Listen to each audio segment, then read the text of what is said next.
بسم اللہ الرحمن الرحیم۔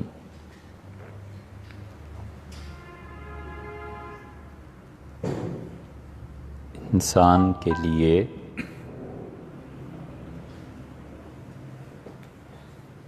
اللہ تعالیٰ کے ساتھ سب سے قوی تعلق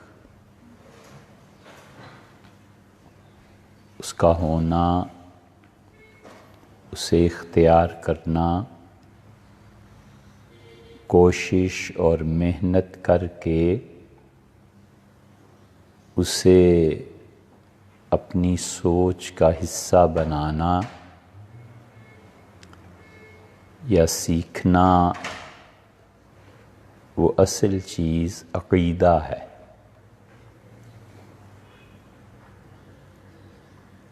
اور جتنا جتنا انسان صحیح عقیدے اور وضاحت کے ساتھ اس پر جم جاتا ہے، اتنا ہی اتنا اس شخصیت میں پختگی آ جاتی ہے۔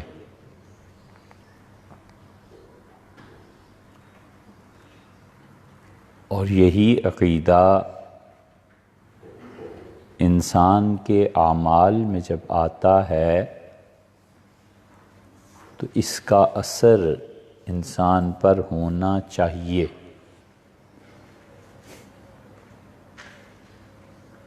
عقیدہ ہو اور انسان پر اس کا اثر نہ آئے، عقیدہ ہو اور انسان اس عقیدے کے جو تقاضے ہیں وہ انہیں پورا نہ کرے، تو اس کا مطلب یہ ہوا کہ اس کی سوچ، اس کا حال اور عمل نہیں بنی۔ سوچ ایک الگ چیز ہے اور اس کے مطابق حال وارد ہو جانا یہ ایک الگ چیز ہے، اور عمل ایک الگ چیز ہے۔ ان تینوں میں فرق کرنا چاہیے۔ ایک آدمی کی سوچ ہے کہ وہ دنیا سے بے تعلق ہے،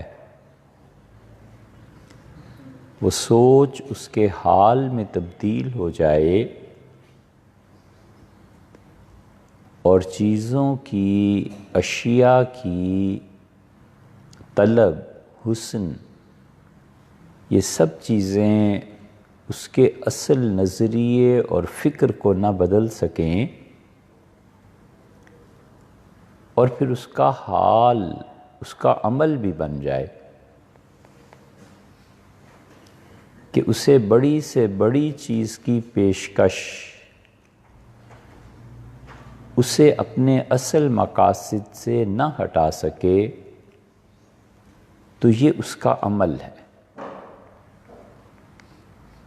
ایک آدمی کا حال یہ ہے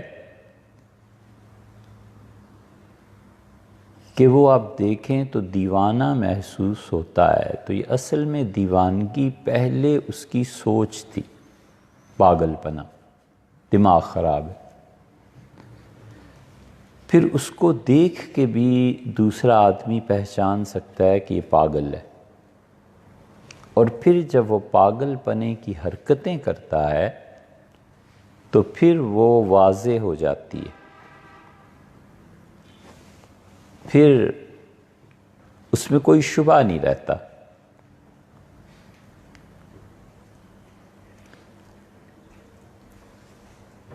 کیا مثال اس کی؟ عورتیں،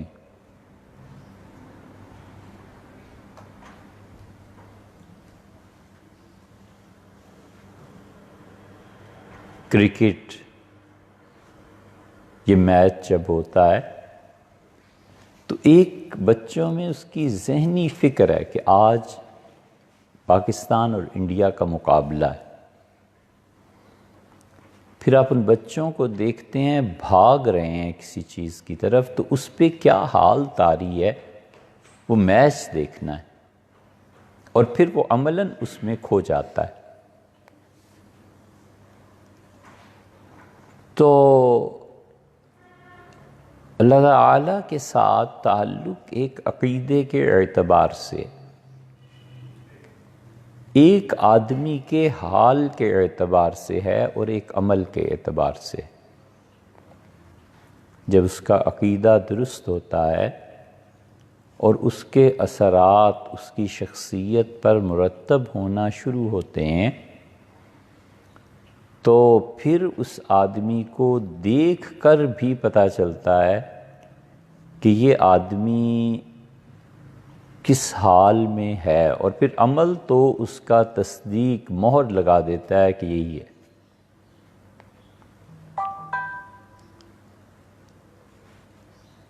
سیدنا علی رضی اللہ عنہ کے متعلق یہ آتا ہے کہ وہ اپنی فکر کے اعتبار سے کتنے بلند تھے کہ ایک چھوٹا سا لکڑی کا ڈبہ ان کے پاس تھا، تو وہ کبھی کبھی اس میں سے کھجوریں نکالتے تھے، کھا لیتے تھے، پانی پیتے تھے اور نماز پڑھتے تھے۔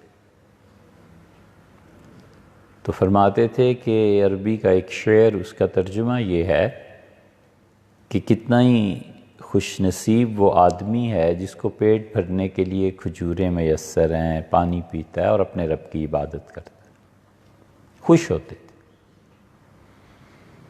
یہ دنیا سے بے رغبتی ان پر اتنی چھا گئی کہ لوگ کہتے تھے کہ انہیں دیکھ کے خدا یاد آتا تھا، اور عمل بھی یہی تھا۔ محمد ابن منقدر رحمۃ اللہ علیہ تھے،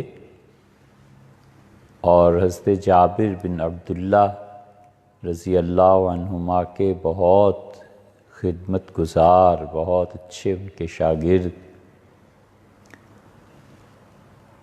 وہ حضرت جابر رضی اللہ عنہ سے پوچھتے رہتے تھے کہ رسول اللہ صلی اللہ علیہ وسلم کو آپ نے کیسے دیکھا، کیا حالات تھے، کیا فرماتے تھے۔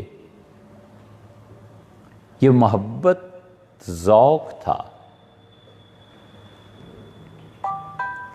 تو حضرت جابر رضی اللہ عنہ کی خدمت میں رہے، پھر ان کا انتقال ہونے لگا، تو انہوں نے کہا کہ حضرت ایک کام، انہوں نے کہا کیا کام؟ انہوں نے کہا کہ حضور صلی اللہ علیہ وسلم کی حاضری کے ہاں جب خدمت میں پیش ہوں، حاضری ہو، تو میرا سلام پیش کیجیے گا۔ اتنی بڑی چیز انہیں سوجی، اس لیے کہ ان کے ذہن میں یہی چیزیں بیٹھی ہوئی تھیں۔ ایسے ہی جس انسان کا اللہ کے ساتھ حقیقی تعلق ہوتا ہے، وہ غمگین، سکڑا ہوا اور تنگ ذہن اور بے اعتمادی کی کیفیت اور شدت کی گھبراہٹ اور مایوسی، یہ وہ آدمی نہیں ہے جس کا تعلق اللہ کے ساتھ ہے۔ یا تو اس نے اپنے تعلق پہ کبھی غور نہیں کیا، یا پھر اللہ تعالیٰ کو ابھی تک پہچانا نہیں، یا پھر وہ خدا پہ بھروسے میں اس مقام تک نہیں پہنچا۔ کچھ بھی توجیہ کریں، لیکن جس شخص کا ایمان اللہ کے ساتھ مضبوط نہیں ہے، وہ اس نفسیاتی بیماری میں مبتلا ہو جاتا ہے، اور یہ نفسیاتی بیماریاں اتنی زیادہ ہیں کہ جسمانی بیماریاں کم ہیں۔ یہ جتنے صحت اور اسپتال اس پہ زور دیتے ہیں نا، ہمارے اپنے سمیت، ہم کبھی سوچتے ہیں کہ اس جسم انسانی کے بچانے کی اتنی ترکیبیں، اسپتال بناؤ، یہ کرو یہ کرو، اور وہ جو اندر روح بیمار ہے، جس کے واضح طور پر اثرات انسان کے جسم میں آتے ہیں اس کی کوئی تدبیر نہ کرو، یہ کوئی نہیں کہتا۔ یہ ڈاکٹرز اور طب اللہ کا بہت بڑا انعام۔ امام شافعی رحمۃ اللہ علیہ اس پہ بڑا گلہ کرتے تھے اور فرماتے تھے کہ اس امت نے طب کو چھوڑ کے یہودیوں عیسائیوں کے حوالے کر دیا۔ یہ کب کہتے تھے؟ ان کا انتقال 204 ہجری میں ہوا، یعنی حضور صلی اللہ علیہ وسلم کے دیکھنے والے صحابہ کرام رضی اللہ عنہم ان کے شاگرد کثرت سے موجود تھے، تابعین بہت تھے۔ امام شافعی رحمۃ اللہ نے دیکھا ہے، یہ اس زمانے کی بات ہے کہ وہ طب پہ زور دیتے تھے کہ پڑھو اور اس کو حاصل کرو۔ اس زمانے کے جتنے بڑے بڑے علماء تھے وہ طب تھا، اور طب میں بھی وہ ایسے ہی ماہر تھے جیسے کتاب و سنت میں ماہر تھے، اور بہت عرصے تک یہ چلتا رہا۔ ایک بزرگ تھے، انہیں اپنا علاج کرانا پڑا ایک یہودی سے، تو غیرت تھی نا ایک اندر، تو ان سے کچھ ملنے آیا تو پریشان تھے، تو انہوں نے کہا کہ کیا ہو گیا؟ آپ کو جوان تھے اس وقت، لڑکے سے تھے لیکن اللہ کے ساتھ بڑا گہرا تعلق تھا۔ تو اس نے کہا، وہ جو دوست آیا تھا، کہ آپ پریشان کیوں ہیں؟ کہنے لگے یار اتنے گئے گزرے ہو گئے ہم کہ ہمارا علاج اب یہودی کریں، اس امت کو کیا ہو رہا ہے؟ میں بس اللہ صحت دے دے پھر دیکھو کیا کرتا ہوں۔ اللہ تعالیٰ نے صحت دے دی، ٹھیک ہو گئے، اور انہوں نے جہاں کتاب و سنت کو پڑھتے تھے طب بھی پڑھنا شروع کیا۔ تو صبح فتویٰ دیتے تھے، لکھتے تھے، شام کو مطب کرتے تھے، پورا طب انہوں نے پڑھا۔ میں نے کہا یہ کیا بات ہوئی؟ ہم بیمار ہو جائیں اور یہودیوں کے پاس علاج کرانے جا رہے ہیں، ہم کیوں نہیں طبیب؟ اور جتنے اچھے مفتی اتنے ہی اچھے طبیب بن گئے۔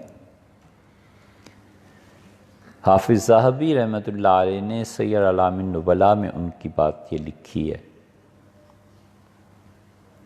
طب کا موضوع اس میں نکالیں تو ان کا نام بھی مل جائے گا۔ تو غیرت تھی یہ کہ ہم، اور ہمارے ہاں غیرت کا حال یہ ہے کہ 1 صدی چاہے لے لیں، 100 سال لے لیں، 200 سال بھی لیں تو کوئی بڑی بات نہیں ہے، ایک ادارہ ہمارے ہاں ایسا قائم نہیں ہوا، چلو آزادی کے بعد لے لو 70 سال میں، کہ کہیں جو طبی سہولتیں آپ کو وہاں مہیا ہیں انگلینڈ میں، امریکہ میں، وہی سہولتیں آپ کو یہاں بھی مہیا، اور اسی درجے کے لوگ یہاں بھی ہیں جس درجے کے لوگ وہاں۔ استطراداً ایک بات اچانک یعنی ذہن میں آ گئی کہ جو چیز جڑوں میں بیٹھ گئی نا، اور جس چیز نے پوری طرح لعنت کا مستحق بنا دیا، یہ لعنت کوئی چھوٹی چیز نہیں ہے۔ لعنت کا مطلب یہ ہے کہ یہ چیز خدا کی رحمت سے محروم ہو گئی۔ ایک مرتبہ ایک صحابی رضی اللہ عنہ نے لعنت کر دی تھی، اور ایک مرتبہ سیدنا ابو بکر رضی اللہ عنہ غصے میں تھے، انہوں نے کسی پہ لعنت بھیجی، تو رسول اللہ صلی اللہ علیہ وسلم نے فرمایا، ابو بکر مومن تو کبھی لعنت نہیں بھیجتا کسی چیز۔ لعنت کا مطلب یہ ہے کہ اسے خدا کی رحمت سے نکال دینا۔ گروہوں پہ لعنت ہوتی ہے، جیسے کوئی کہے ظالموں پہ خدا کی لعنت، تو یہ تو ہوتا ہے۔ لعنت کا مطلب یہ کہ خدا کی رحمت سے اسے ہٹا دیا، آدمی کی یہ بد دعا اسے لگ گئی کہ اللہ تجھے اپنی رحمت سے محروم رکھے، یہ کوئی چھوٹی سی بد دعا ہے؟ اگر یہ لگ جائے تو اس کا مطلب یہ ہوا کہ خدا کی رحمت اس کے پاس رزق کی صورت میں آتی تھی، پیسہ برباد ہو گیا۔ خدا کی رحمت اس کی طول عمر پہ آتی تھی کہ اس کی عمر لمبی ہو جائے گی، یہ لعنت پڑی اور عمر چھوٹی ہو گئی۔ لعنت کا مطلب یہ ہے کہ اللہ تعالیٰ نے جس جس چیز میں اس کو سہولت دی تھی ساری سہولتیں ختم ہو گئی۔ تو صحابی رضی اللہ عنہ نے ایک اونٹنی پہ یا اونٹ پہ لعنت بھیجی تو رسول اللہ صلی اللہ علیہ وسلم نے فرمایا اسے اب جنگل میں چھوڑ دو، تم اس پہ لعنت پڑ گئی ہے، اور پھر نے سمجھایا کہ ایسے نہیں کرتے۔ اور صحابہ کرام رضی اللہ عنہ کہتے ہیں اس اونٹنی جنگل میں چرتی تھی، اس کے پاس جانے سے ہم لوگوں کو ڈر لگتا تھا کہ یہ ایسی چیز ہے جو خدا کی رحمت سے نکال دی گئی، دور کر دی۔ یہ تو کوئی صاحب بصیرت، کوئی دانشور، کوئی عقل مند اس کا فیصلہ کر پائے گا، لیکن ایک چیز جو جڑوں میں بیٹھ گئی ہے زندگی کے تمام شعبوں میں، اور اگر وہ لعنت پڑ گئی ہے تو وہ جھوٹ ہے۔ زندگی کے کسی شعبے میں ارباب حل و عقد میں چلے جائیں، جھوٹ ہے، جھوٹ بولیں گے، جھوٹے وعدے کریں گے۔ صحت پہ توجہ ہے، تعلیم پہ توجہ ہے، اس پہ توجہ ہے، اس کے لیے ہمارا بجٹ یہ ہے، اور خاموشی سے اس سارے پروسیس کو دیکھتے چلے جاؤ، آخر پہ پہنچ کے یہی ہوتا ہے کہ اللہ کی لعنت و جھوٹے۔ جتنے وعدے کریں گے یہ خدا کی لعنت ان کے دور میں دکھائے گی کہ دیکھو یہ کہا تھا یہ نکلا، یہ کہا تھا یہ نکلا، یہ جھوٹ بولا تھا یہ ہوا، یہ ہے منافق۔ ایسے ہی ہوتا ہے۔ ہم لوگوں نے کئی دور اپنی آنکھوں سے دیکھے، شعور میں دیکھے۔ بھٹو صاحب کا دور، پھر ضیاء الحق صاحب کا دور، پھر جنیجو کا دور، پھر کس کا، کون کون آتا اور جاتا رہا، لیکن کوئی ایسا نہیں تھا جس نے کہا ہو اور پھر کیا بھی ہو۔ سب جھوٹ، سب جھوٹ۔ اور یہ ایسی چیز ہے کہ حضور صلی اللہ علیہ وسلم کفر سے اتنی نفرت نہیں کرتے تھے جتنی جھوٹ سے کرتے تھے۔ یجد فی نفسہ شیئن، اور رسول اللہ صلی اللہ علیہ وسلم برابر اپنے دل میں جھوٹ بولنے والے کے لیے وحشت پاتے تھے، حتیٰ تاب یہاں تک کہ اپنے عمل سے ثابت کرتا تھا کہ میں سچا ہوں۔ اس لیے اتنا فقدان اس غیرت کا بھی ہو گیا کہ غیور تو ہوتا تھا نا، غیرت آئی انہیں کہ یار یہ کیا، ہم یہودیوں سے علاج کروائیں، ہم اتنے گئے گزرے ہو گئے ہیں۔ صحت ہوئی، ٹھیک ہوئے، پورا طب پڑھ ڈالا، اور ویسے ہی حکیم تھے جیسے وہ اچھے مفتی تھے۔ اس لیے یہ جتنے جسمانی صحت کی بات کرتے ہیں نا، اس سے کہیں زیادہ نفسیاتی صحت کی بات ہونی اور کرنی چاہیے۔ مومن آدمی اللہ کے ساتھ اس کا عقیدہ درست ہو اور اس کی زندگی میں وحشت آ جائے، مایوسی آ جائے، اس کی زندگی میں گھٹا پن آ جائے، اس کے چہرے پہ مسکراہٹ نہ رہے، یہ نہیں ہوتا۔ وہ تو اللہ پہ بڑا بھروسہ کرنے والا اور خدا کی تقدیر کو نافذ ہوتے ہوئے اپنی آنکھوں سے دیکھنے والا ہوتا ہے کہ یہ ہے اللہ کی تقدیر، اس نے ایسے نافذ ہونا تھا، یہ ان کا فیصلہ ہے، میں چاہوں یا نہ چاہوں اس فیصلے نے پورا ہونا ہے۔ بڑا خوش، مطمئن۔ اسی لیے اللہ تعالیٰ فرماتا ہے فَأَصَابَهُمْ غَمًّا بِغَمٍّ، اور اللہ نے ایک دکھ اور تکلیف کے بعد دوسرا دکھ بھی بھیجا۔ ایک مصیبت کے بعد ابھی وہی نہیں نپٹی تھی، ایک اور مصیبت اس پہ ڈال دی۔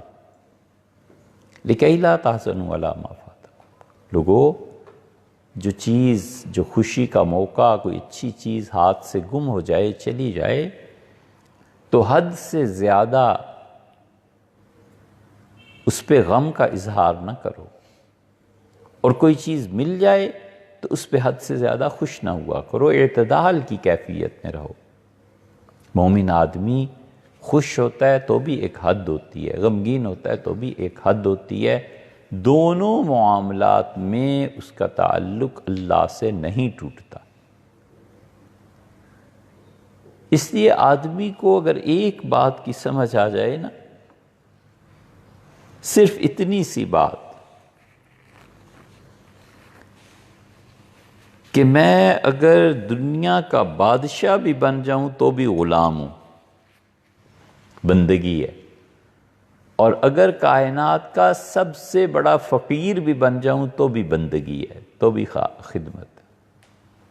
دونوں صورتوں میں بندہ ہی ہوں، غلام ہی ہوں، تو پھر بہت سے خناس دماغ سے نکل جاتے ہیں۔ دونوں صورتوں میں بندگی ہے، دونوں صورتوں میں اصل ڈور کسی اور کے پاس، فیصلے کہیں اور سے آنے ہیں اور مجھ پہ نافذ ہونے۔ ایک آدمی بہت پریشان، مصائب، تکالیف،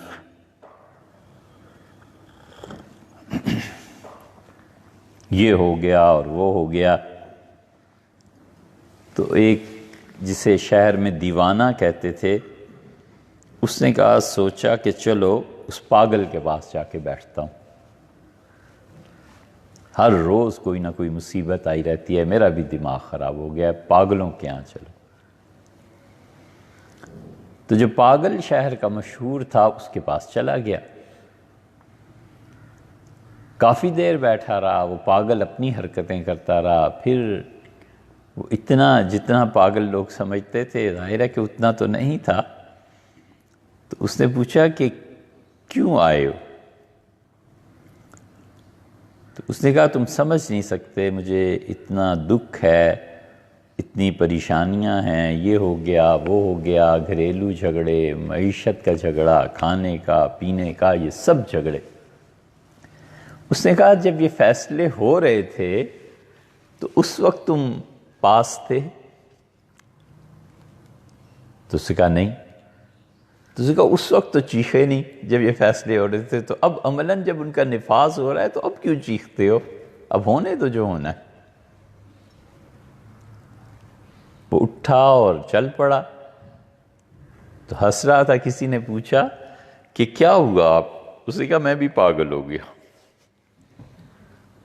اس کا کیسے؟ اس نے کہا، مجھے آج گرہ کھل گئی اور آج اطمینان ہو گیا کہ واقعی جب فیصلے لکھے جا رہے تھے تو اس وقت تو میں کچھ کہہ نہیں سکتا، اس وقت کچھ کہا نہیں، اس وقت مجھے اتنا شعور بھی نہیں، اور اب جب نافذ ہو رہے ہیں تو اب میں چیخ رہا ہوں، اب کیا فائدہ؟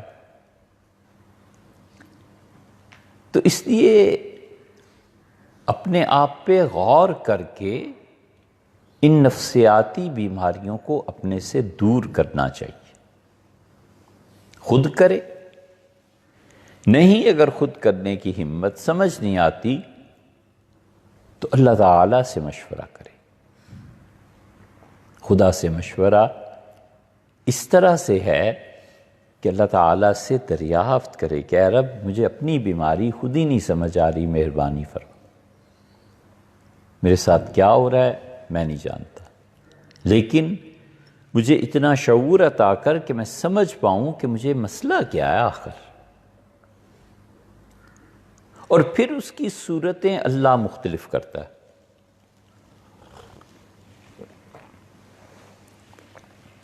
جو چیز خود اللہ کو مطلوب ہے اس میں وہ اگر مدد نہیں کرے گا تو کیا کرے گا؟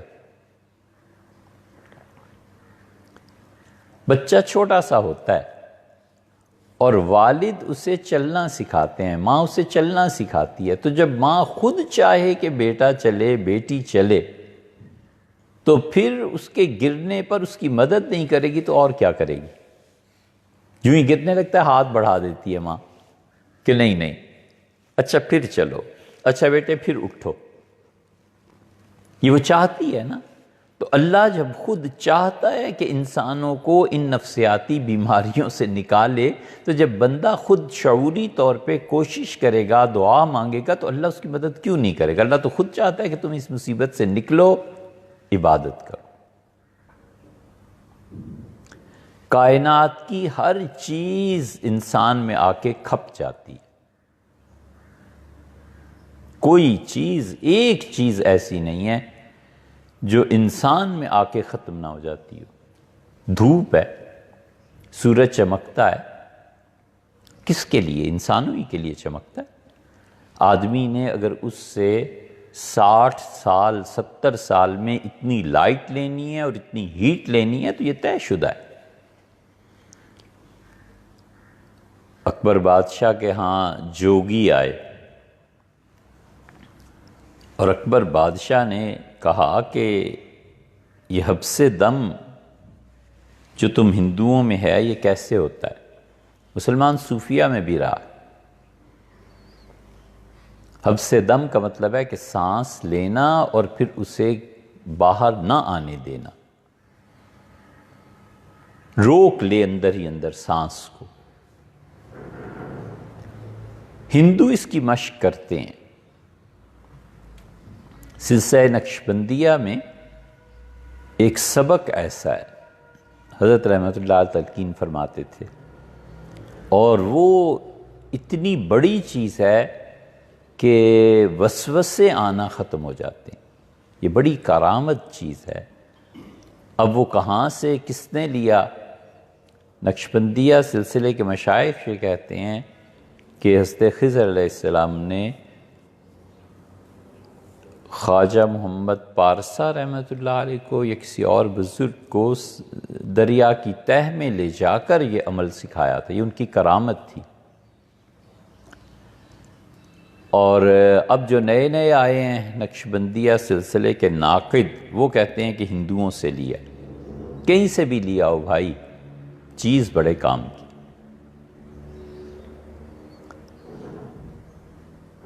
تو اکبر بادشاہ نے ان سے کہا، ہندو جوگیوں سے، انہوں نے کہا کہ آپ ہمارا امتحان لے لیں۔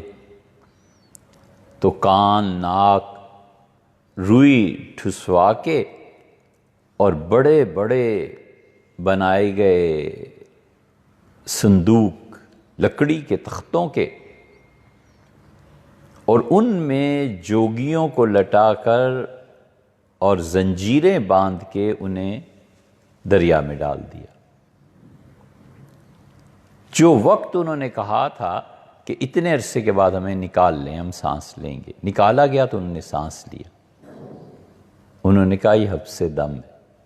اکبر بادشاہ بڑا حیران ہوا، جو چیزیں وہ دیکھتا رہا تھا نا، ان چیزوں کو دیکھ دیکھ کر ہی تو وہ اس جگہ تک پہنچا تھا۔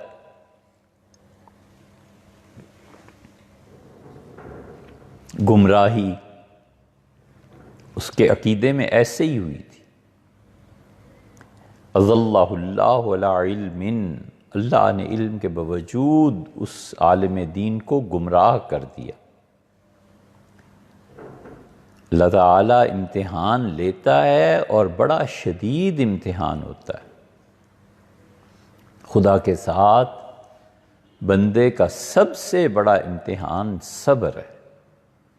اس سے بڑا کوئی امتحان نہیں انسانی زندگی میں، جب سے صبر کرنا پڑتا ہے۔ تو حبس دم یہی ہوتا ہے۔ اس حبس دم میں وساوس کا منقطع ہو جانا، ختم ہو جانا، یہ سارے سلاسل میں ان نقشبندیوں کا امتیاز ہے۔ بڑا طویل حبس دم ان کے مشائخ کے یہاں رہا رحمہ اللہ۔ تو انسان جن نفسیاتی مسائل میں تنگ ہوتا ہے، تکلیف ہوتی ہے، اس کا حل اللہ کے سامنے رکھے کہ اللہ اس کا حل کر دے۔ انتقام کا جذبہ ہے، سرد ہی نہیں پڑتا کہ کسی طرح اس سے بدلہ لینا ضروری۔ ہوس ہے دنیا کی کہ یہ چیز ضروری ہے، غصہ ہے، بیسیوں مسائل۔ ہمیشہ کوشش کرنی چاہیے کہ میں کسی نفسیاتی بیماری کا شکار نہ ہو جاؤں، اور یہ اتنی بڑی چیز ہے، اتنی بڑی چیز ہے کہ حضرت رسالت مآب صلی اللہ علیہ وسلم کے ہاں آپ دیکھیں گے سب سے زیادہ زور اس چیز پہ ہے کہ لوگ نفسیاتی بیمار نہ ہوں۔ جسمانی بیماریوں پہ بھی بات کی ہے کتاب الطب، ہمیشہ محدثین نے اس میں احادیث نقل کی، حضور صلی اللہ علیہ وسلم نے یہ کہا، یہ کہا، یہ کہا، فلاں چیز کھاؤ، فلاں چیز نہ کھاؤ، مگر اس سے کہیں زیادہ آپ حدیث کو اگر پڑھیں گے تو نفسیاتی بیماریاں ہیں۔ بار بار توجہ دلاتے رہے کہ یہ نہیں، یہ نہیں، یہ کرو، یہ کرو، یہ کرو۔ اچھا یہ مسئلہ ہے، میں کچھ پڑھ کے تم پہ پھونک دیتا ہوں۔ یہ پھونکنا جو ہے یہ امت میں کبھی بھی زیر اختلاف نہیں رہا۔ جتنے طبقے گزرے ہیں، گمراہ سے گمراہ طبقہ بھی اس پھونکنے کو ٹھیک کہتا تھا۔ اہل تشیع اب دیکھ لیں، ہمارے موجودہ زمانے میں دم کرنے کے قائل ہیں، دیوبندی کیا اور بریلوی کیا اور اہل حدیث کیا، ان میں بھی اہل حدیث حالانکہ وہابی اور کچھ، کوئی انکار نہیں کرتا اور کہتا ہے یہ۔ اور آج سے 40، 50، 60 سال پہلے بچے جب بیمار ہو جاتے تھے تو گھر والے بھیجتے تھے کہ لوگ نماز پڑھ کے نکلیں تو انہیں کہیں کہ اس کو پھونک دیں اور اس کی شفا کے لیے۔ اب کہیں نہیں رہا، ہندوستان میں رہ گیا، اس لیے کہ ابھی انہیں جدید تعلیم کی روشنی نہیں پہنچی۔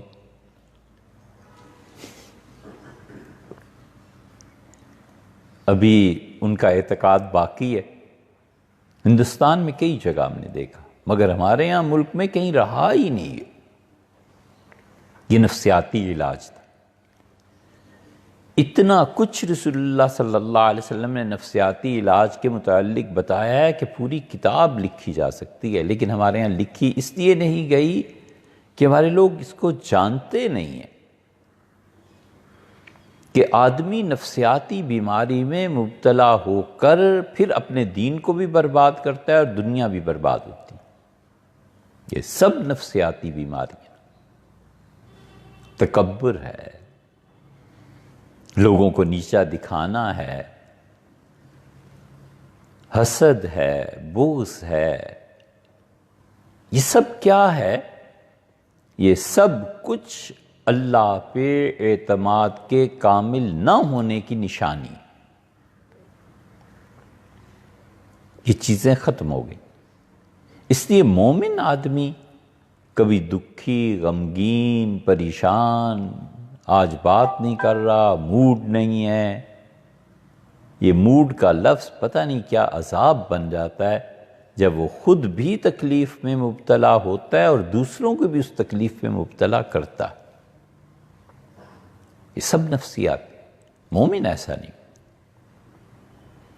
حضور اقدس صلی اللہ علیہ وسلم تو اتنا علاج کرتے تھے کہ ایک زبانی ہدایات تھیں اور ایک اس ہستی کی بلندی اور ترفع اور تعلق مع اللہ، وہ معجزے ہو جاتے تھے اس علاج میں۔ ایک صحابی رضی اللہ عنہ نے حاضر ہوئے، عرض کیا اللہ کے رسول مجھے ڈر لگتا ہے۔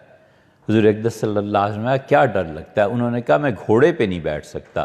تو نبی کریم صلی اللہ علیہ وسلم نے اپنا دست مبارک اس کے سینے پہ مارا، ایسے تھپکا دیا اور کہا جاؤ۔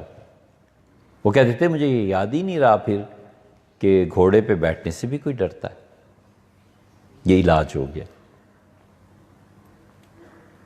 ایک صحابی رضی اللہ عنہ کہتے ہیں کہ میں نے اپنی کیفیت کا ذکر کیا کفر کا، کہ میرے ذہن میں ایسی چیزیں آتی ہیں، تو حضور صلی اللہ علیہ وسلم نے اپنا دست مبارک میرے سینے پہ رکھا اور مجھ سے فرمایا کہو کیا حال ہے؟ تو میری حالت یہ ہو گئی تھی کہ مجھے لگتا تھا میں خدا کے عرش کے نیچے کھڑا ہوں اس وقت، پسینے چھوٹ گئے۔ یہ ان بیماریوں کا علاج ہے جو انسان میں نفسیاتی طور پر پائی جاتی ہیں۔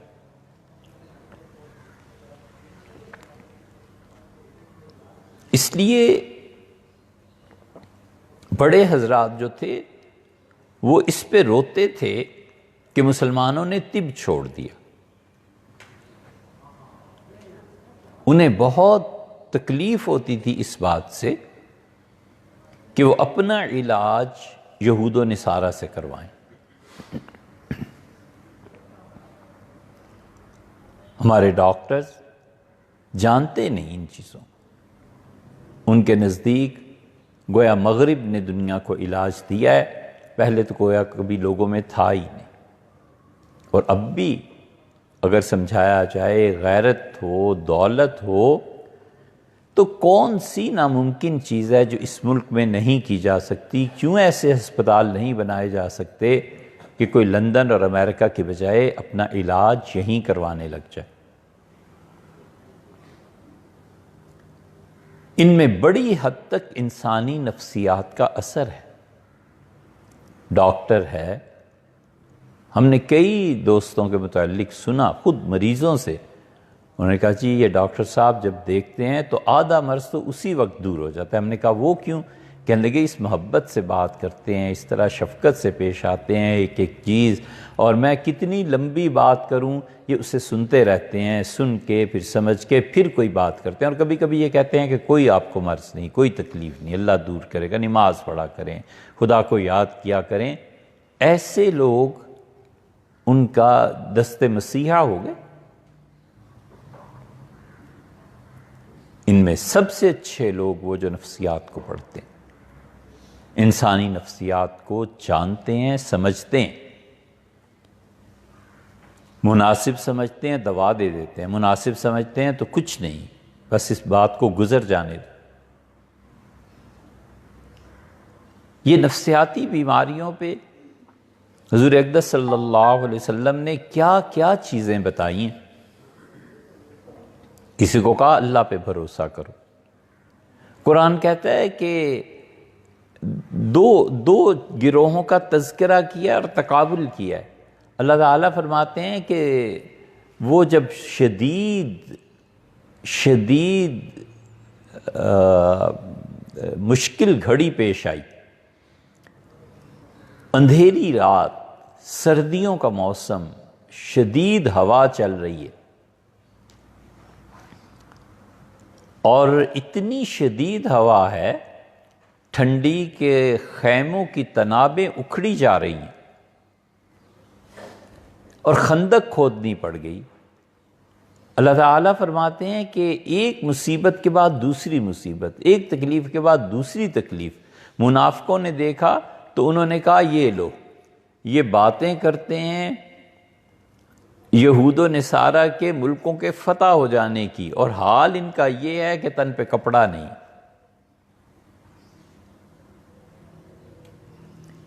اور اللہ تعالیٰ نے اسی سے اگلے رکوع میں سورہ احزاب میں فرمایا کہ یہی حالات صحابہ کرام رضی اللہ عنہ خندق کے اس پار دیکھ رہے ہیں، یہاں بھی تو ہوا چل رہی ہے، شدید سردی پڑ رہی ہے، اور خندق کے اس پار وہ ہیں، اور ان کا ھذا ما وعدنا اللہ ورسولہ، یہ ہے وہ چیز جس کا وعدہ اللہ نے فرمایا اور رسول صلی اللہ علیہ وسلم نے بتایا تھا کہ ایسے سخت حالات پیش آ جائیں گے۔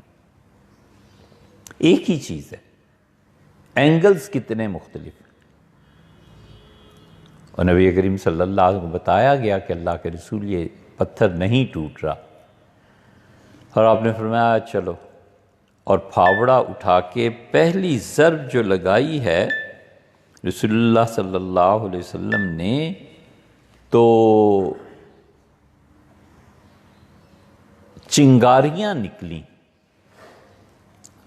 روشنی پیدا ہوئی، پھر دوسری پہ، پھر تیسری پہ، اور پھر فرمایا کہ تمت کلمت ربک صدقا وعدلا، تیرے پروردگار کے وعدے پورے ہو گئے سچائی کے ساتھ اور انصاف کے ساتھ۔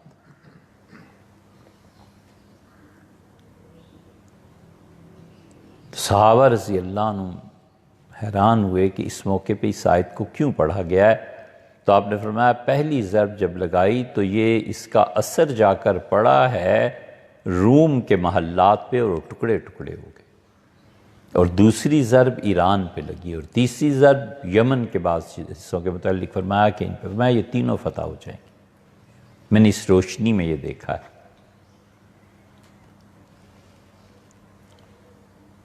تو وہ لوگ اس حقیقت کو جانتے تھے تجربے کے ساتھ بھی اور علم کے ساتھ بھی کہ یہاں سچائی حضور صلی اللہ علیہ وسلم کے تابع ہے، وہ سچائی کے تابع نہیں ہے.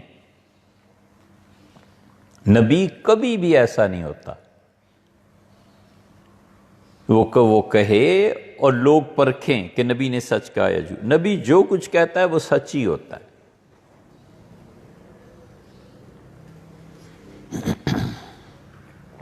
سچائی اس کے تابع ہوتی. اللہ کہتا ہے جو آپ کہیں گے ہم کر دیتے. قبلے کا بدل جانا کوئی چھوٹی سی چیز ہے. آپ ایک طرف کو نماز پڑھ رہے ہیں اور کوئی آ کے آپ کو کہتا ہے کہ جو ادھر نماز پڑھ رہے ہو نا قبلہ ادھر نہیں ہے، قبلہ تو ادھر ہے. مسجد والے ہل کے رہ جاتے ہیں کہ قبلے کی تبدیلی. حنفی فقہا نے 45 ڈگری تک تبدیلی مانی ہے، یعنی 90 ڈگری ہے نا اگر، تو 45 ادھر ہو جائے یا 45 ادھر ہو جائے، دونوں صورتوں میں نماز ہو جاتی. باقی فقہا نے اسے تسلیم نہیں کیا. اب خود غور کریں کہ بیت اللہ یہ ہے مثلا، اب بیت اللہ کے گرد گول صفیں بنتی ہیں. وہ کہتے ہیں تم ادھر منہ کر کے نماز پڑھ رہے ہو، بیت اللہ تو ادھر ہوتا ہے، اس ڈگری کو چینج کرو نا. تو جب ڈگری چینج ہوتی جائے گی تو گول صفیں بنے گی. ہم نے یمن میں پہلی مرتبہ دیکھا مسجدوں میں گول صفیں بنتے ہوئے. صحیح سیدھی بھی بناتے ہیں، گول بھی، یعنی جہاں لوگ زیادہ ہو گئے وہ صف مڑتی چلی جاتی. ظہر کی نماز پڑھی وہاں پہلی مرتبہ ایک مسجد میں، تو حیرت ہوئی کہ یہ کیا ہو رہا ہے.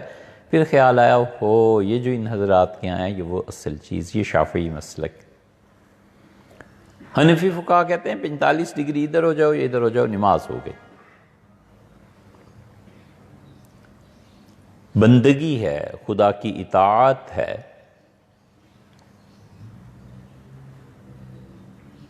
تو رسول اللہ صلی اللہ علیہ وسلم یا نبی علیہ السلام جو کچھ وہ یہ ایک تحویل قبلہ اتنی بڑی چیز ہے. ہم جیسے گئے گزرے مسلمان اب بھی نہیں اسے برداشت کرتے. کوئی کہے تو کہتے ہیں نہیں جی مسجد ایسے ہی بنی ہوئی، بس نماز ہماری ایسے ہی ہے، یہ چیز ایسے ہی ہے. حضور صلی اللہ علیہ وسلم نے جب تحویل قبلہ کا اعلان کیا کہ بیت المقدس کی بجائے اب بیت اللہ کی طرف نماز پڑھنی ہے، اللہ نے کہا ہم نے اسے آزمائش بنایا ہے.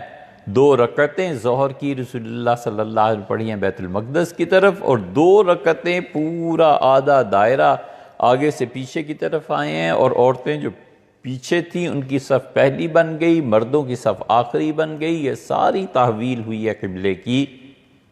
اگر ایمان یہ نہ ہوتا صحابہ کرام رضی اللہ عنہم کا کہ سچ نبی کے تابع ہوتا ہے، نبی جو کچھ کہہ دے وہ سچ ہے، جو وہ کہہ دے وہ جو کرے وہ سچ ہے، تو اتنی بڑی تبدیلی ہوئی برداشت کرتا؟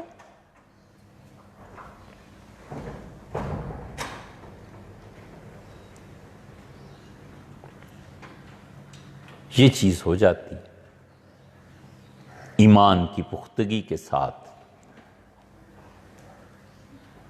تو ایمان جب اپنی اصل صورت میں ذو فشاں ہوتا ہے، انسانی شخصیت پہ پڑتا ہے، تو پھر نفسیاتی بیماریاں نکلتی.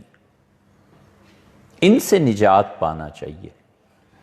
روح خوش ہوتی ہے تو انسان وہ حیرت انگیز کام کرتا ہے جو عام حالات میں نہیں کر سکتا. اور روح پژمردہ ہوتی ہے، روح پہ اداسی طاری ہوئی ہوتی ہے. تو کوئی کہے کہ مارکیٹ سے یہ ڈبل روٹی لا دیں تو لڑ پڑتا ہے، لڑنے مرنے کو جی چاہتا ہے کہ اس وقت تنگ نہ کرو. یہ سب کیا ہے؟ یہ انسانی نفسیات، غم کی گہری کیفیت میں ڈوب جانا، تنہائی کا اتنا شدید احساس کہ دنیا میں ہے ہی کوئی نہیں، اس سے بڑی بات کیا ہے یار؟ وہ کہتا ہے وَوَ مَعَكُمْ أَيْنَمَا كُنْتُمْ، تم دنیا میں جہاں بھی ہو ہم تمہارے ساتھ۔ یہ تو اسی طرح ہے جیسے کوئی وزیر اعظم کی کرسی پہ بیٹھے اور کہے کہ میرا حکم نہیں چلتا۔ بھی آپ کا حکم نہیں چلتا تو پھر کس کا چلتا ہے؟ اللہ کہتا ہے ہوا معاکم اینما کنتم، تم جہاں کہیں بھی ہو ہم تمہارے ساتھ۔ چیف آرمی کا کہے کہ فوج میری بات نہیں مانتی، بھی آپ چیف ہیں اور آپ کی نہیں مانیں گے تو کس کی مانیں گے؟ بیسیوں مثالیں ایسے ہی ہیں۔ انسان خود اپنے فطری تقاضوں سے اتباع کرتا ہے بہت سی چیزوں میں۔ پیاس لگتی ہے تو اٹھ کے پانی نہیں پینے جاتا، اس لیے جتنی بھی یہ چیزیں ہیں خدا نے ان تمام چیزوں پہ رہنمائی فرمائی۔ ہاں فرق اتنا ہے کہ بعض لوگوں کو علم ہوتا ہے اور بعض کو علم نہیں ہوتا۔ نہیں علم تو بھی اللہ سے مانگے۔ یہ دعا انسان میں احساس بندگی کو پیدا کرتی ہے، اور مصائب اور تکالیف میں یہ خوشی، یہ موقع، یہ مصائب اور تکالیف کا پازیٹیو سائیڈ، یہ حصہ یہ تھوڑا ہے کہ اللہ کو بار بار پکارنے کا موقع ملتا ہے کوئی اس کا ٹھکانہ کہ ویسے تو یاد نہ کرتا، انہوں نے مصیبت اور تکلیف میں ڈالا تھا کہ مجھے بار بار یاد کرو۔ وہ کہتا ہے ان ربی قریب مجیب۔ یہ جتنے جملے اس طرح کے قرآن میں آئے ہیں نا، ان پہ غور کرنا چاہیے۔ سب سے زیادہ سورہ ہود علیہ السلام میں آئے۔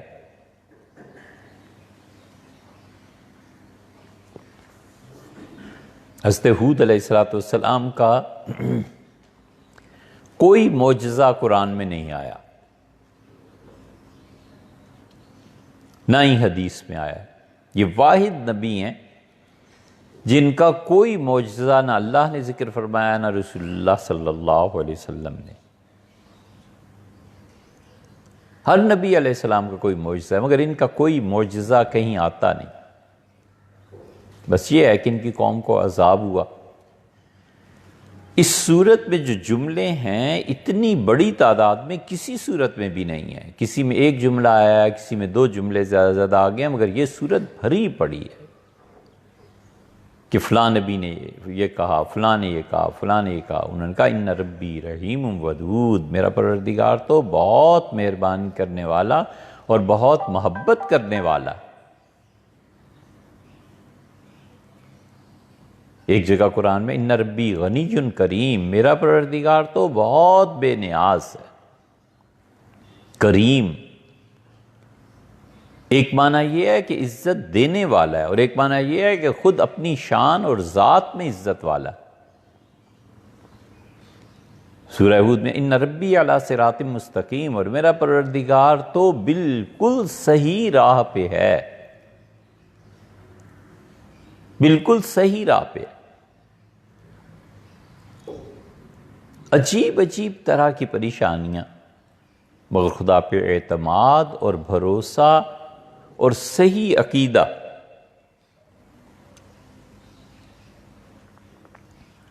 ان مصیبتوں سے نکالنے والا ہونا چاہیے۔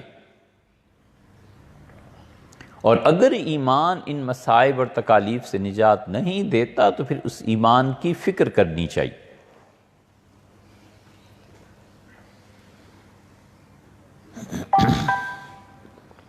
بہت بڑا فرق، زندگی اور موت جیسا فرق پیدا ہو جاتا ہے ایک مومن میں اور ایک کافر کی زندگی میں۔ مومن کا آخری سہارا اللہ کے ساتھ امید، اللہ کے ساتھ تعلق۔ اور خدا اپنی چیزوں کو دکھاتا ہے عجیب و غریب طریقے پہ. آپ کو بھی غور کریں، ہے کوئی حد کہ فرعون اور عید منانے کا حکم اور بنی اسرائیل کے لوگوں نے زیورات مانگ لیے فرعون کی قوم سے. ان کی عورتیں ان کے گھروں میں کام کرتی تھیں، ان کے مرد ان کے غلام تھے. تو انہوں نے کہا کل ہمارا عید کا دن ہے اور آپ اگر اپنے زیورات ہمیں دے دیں تو عید کے موقع پہ ہم پہنیں گی، خوشی کا اظہار ہوگا. مرد بھی پہنتے تھے، عورتیں بھی. تو انہوں نے عارضی طور پر دے دیے، اور اللہ کی وحی آئی کہ اب یہ جو شہر سے باہر تم عید منانے کے لیے آئے ہوئے ہو، یہیں سے بحیرہ کلزم کو کراس کرو اور سامنے چلے جاؤ. اب یہ خبر فرعون کے لوگوں کو بھی پہنچی. فرعون نکلا خود، اور تورات کے مطابق 6 لاکھ افراد تھے. اور اب فرعون سے بھاگنا کہاں ہے؟ آگے سمندر ہے اور پیچھے فرعون کی فوجیں آ رہی ہیں اور گھوڑوں کی ٹاپ سنائی دے رہی ہے، اور ان کا انا لمدرکون، ہم مارے گئے، پکڑے گئے. حضرت عقل یہاں پہنچ کے بیکار ہو جاتی. اس عقل کی حماقتوں کے قصے کبھی شروع ہوں تو شام ہو جائے. یہ عقل اتنی احمق ہے.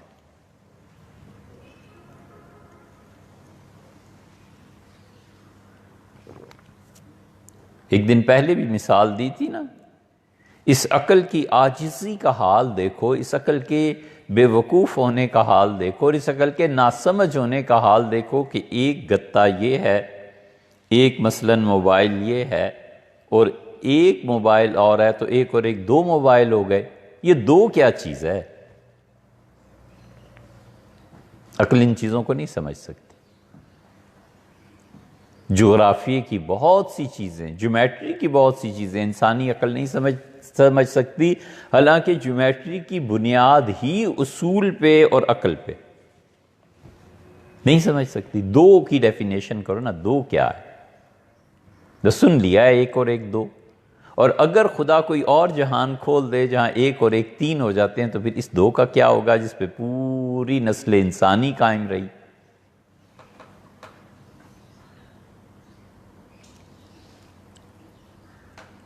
یہی کہتے ہیں کہ انسان بنیادی طور پر بہرا ہے، اور آوازیں جا کر ٹکراتی ہیں کان سے، اور پھر آواز مطلقاً ایک لفظ کی صورت اختیار کر کے آپ تک پہنچتی ہے. تو پھر پتہ چلتا ہے میڈیا ایک ذریعہ ہے. ذریعہ کیا ہے؟ ہوا ہے.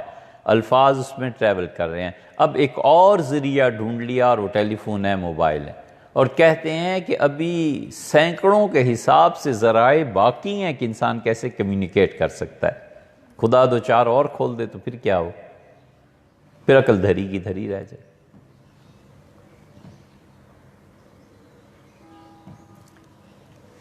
تو انہوں نے کہا حضرت پکڑے گئے، یہ تو پیچھے فرعون اور فوجیں اس کی اور سامنے سمندر ہے. کہا اِنَّ مَعِیَ رَبِّی، کلا، ہرگز نہیں ہو سکتا کہ ہم پکڑے جائیں. میں نے جو کچھ کہا ہے نا، سچ میرے تابع ہے، میں سچ کے تابع نہیں ہوں. اِنَّ مَعِیَ رَبِّی، میرا پروردگار میرے ساتھ ہے. سیہدین، وہ یقیناً کوئی راہ نکالے گا. اور وہ راہ خدا نے دی جو بالکل موت تھی. موت سے زندگی کو خدا نے گویا پیدا کر دیا. دیکھو کہ سمندر ہی چیر دیا کہ چلو اترو، دوسری طرف کو نکل جاؤ. جہاں زندگی کا تصور بھی کوئی نہیں کر سکتا. سمندر کی تہہ میں فنادا فی الظلمات، اس نے پانی، پھر مچھلی کا پیٹ، اتنے اندھیروں میں جا کر پکارا اور اس نے کہا کہ عیب اس سے پاک صرف تیری ذات ہے رب. ہر چیز دنیا میں انسان میں کھپ جاتی ہے. ساری کائنات، یہ پھل، یہ سورج، یہ دھوپ، یہ ہوا، سب انسان کے لیے. انسان کس لیے؟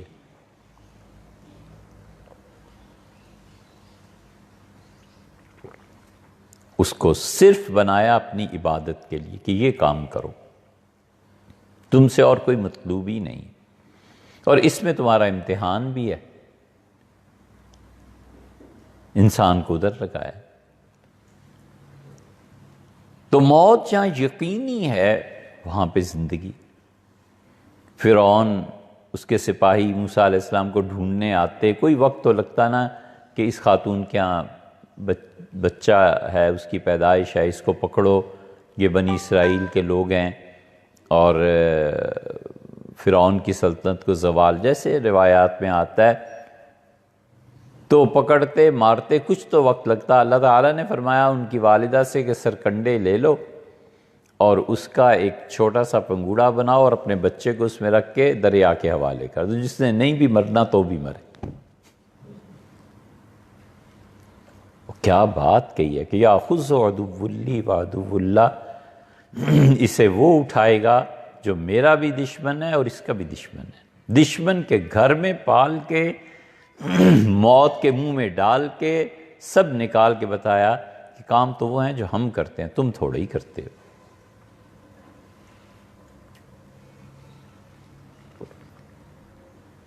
کہاں بچے کو کنویں میں پھینک دیا، اپنی طرف سے فارغ ہو گئے اور پیسے بھی لے لیے۔ وَقَانُوا فِيهِ مِنَ الزَّاهِدِينَ، پیسے لینے میں انہیں کوئی دلچسپی نہیں تھی، غلام ہے، خریدا ہے، بیچا ہے۔ یوسف علیہ السلام کنویں سے نکل آئے، بیچ دیا بھائیوں نے، انہیں کوئی دلچسپی پیسوں سے نہیں، دلچسپی اس سے تھی کہ کسی طرح یہ کانٹا نکل جائے اور والد کی توجہ ہماری طرف ہو جائے، اور یہی تھی نا۔ تو انہیں حکومت ملی، کہاں پہنچے، اور کیا بات کہی ہے زبردست، ان ربی لطیف لما یشاء۔ انہوں نے کہا میرا پروردگار جو کچھ چاہتا ہے نا وہ اتنی باریکی سے اپنے کام کرتا ہے کہ پوری کائنات میں کسی کو اس کے کاموں کی خبر نہیں ہوتی۔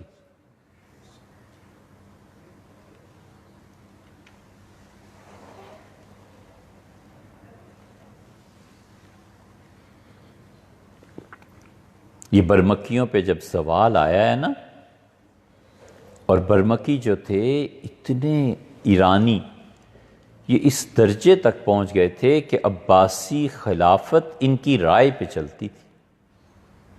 وزیر اعظم برمکیوں کا، اور اتنی علمی ترقی اور اتنے پڑھے لکھے، برامکہ اس حد تک پہنچے کہ عباسی دور میں کسی خاندان کو اتنا عروج نہیں ہوا۔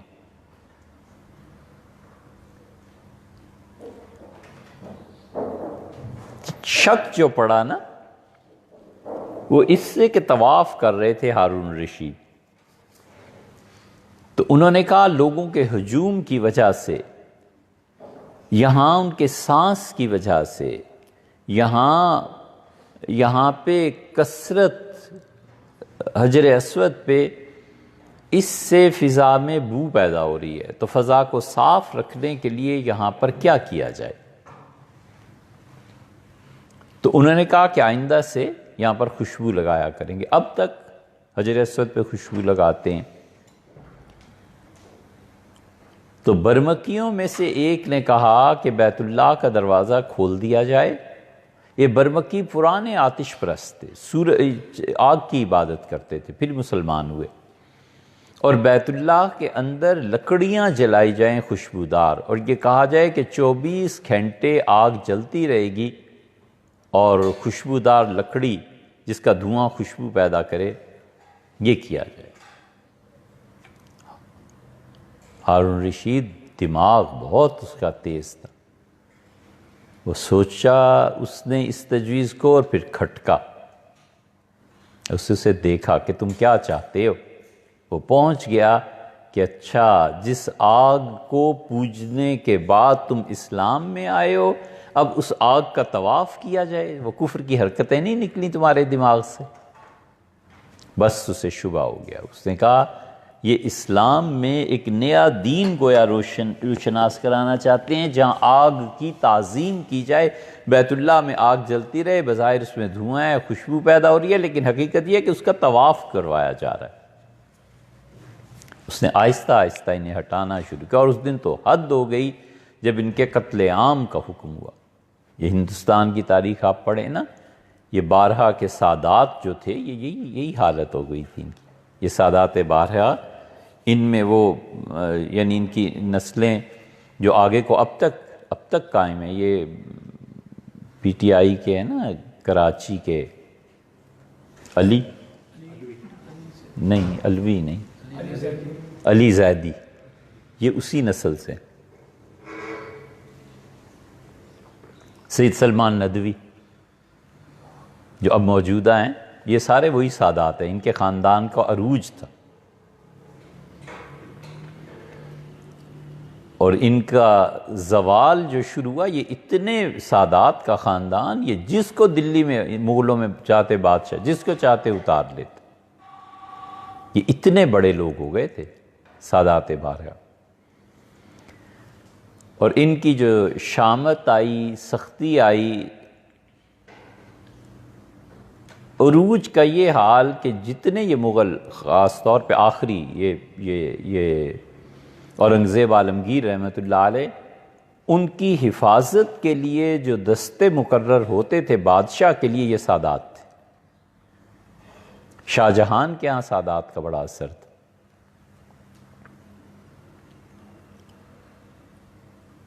یہ سادات بارہا پہ ہمیشہ اعتماد رہا مغلوں کا، اور بادشاہوں کی خاطر یہ جس کی جان لڑا دینے والے، شہادتیں پانے والے یہ لڑکے ان کے جوان تھے، بڑی تاریخ ان کی مرتب تھی۔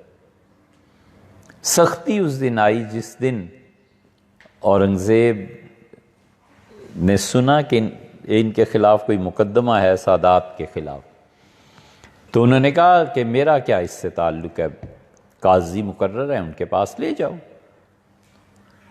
دلی کے جو قاضی تھے انہوں نے سادات کے خلاف فیصلہ دیا، اور انہوں نے کہا ہم نہیں مانتے۔ یہ خبر دربار میں جب پہنچی تو سادات کھڑے تھے، اورنگزیب نے اپنی آستینیں چڑھا لیں، اور اس نے کہا میری حکومت میں شرعی قوانین کے مطابق فیصلے ہوتے ہیں، اور کس کی اتنی جرت ہے کہ وہ شریعت کے متعلق ہے کہ ہم نہیں مانتے۔ تلوار اس نے نکال لی، اس کا میں سر اتار دوں اس کا جو ہماری مملکت میں قانون کے خلاف چلے۔ سہم گئے سب، اور کچھ جب غصہ ٹھنڈا ہوا تو ان کا سادات کو نکالو یہاں سے، چھٹی، میری حفاظت اور نگرانی کے لیے دوسرا دستہ بھیجا جائے، ان کو نکالو۔ یہ وہاں برامکا کے ساتھ پیش آیا، برمکیوں کے وہم و گمان میں بھی ان کا قتل عام ہوا، اور قتل بھی ایسے ایسے بڑے لوگ ہوئے۔ ان میں سے ایک برمکی سے کسی نے پوچھا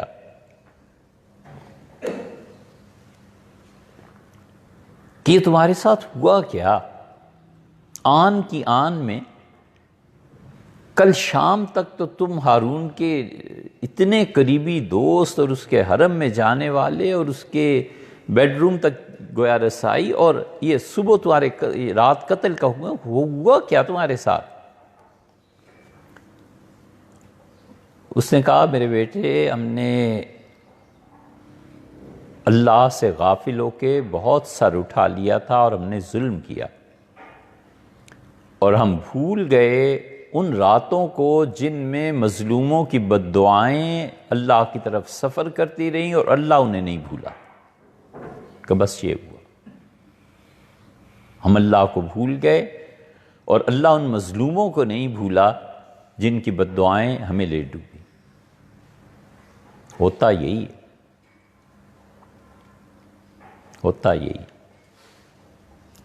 ظلم کو سہ لینا ظلم کرنے سے زیادہ آسان پڑتا ہے۔ محسود ہو جانا حاسد ہونے سے بہرحال اچھا، محسود بن جاتا ہے نا، لوگوں کو حسد ہو جاتا ہے، جلنے لگتے ہیں۔ کتنے افسوس کی اور کتنی گھٹیا بات ہے کہ ہمارے دور میں جتنا حسد اور جتنا جلاپا ہمارے مذہبی لوگوں میں پایا جاتا ہے نا، اتنا تو پرلے درجے کے فاسق و فاجر، گناہگار، انجینئر اور ڈاکٹر ان میں نہیں پایا جاتا۔ جتنا بغض اور نفرت دینی حلقوں میں ایک دوسرے کے خلاف ہے نا، اتنا بغض اور نفرت تو خالص دنیا دار جنہیں کہتے ہیں ان میں نہیں پایا جاتا۔ یہ دین ہے یا کیا ہے؟ یہ سب نفسیاتی بیماریاں۔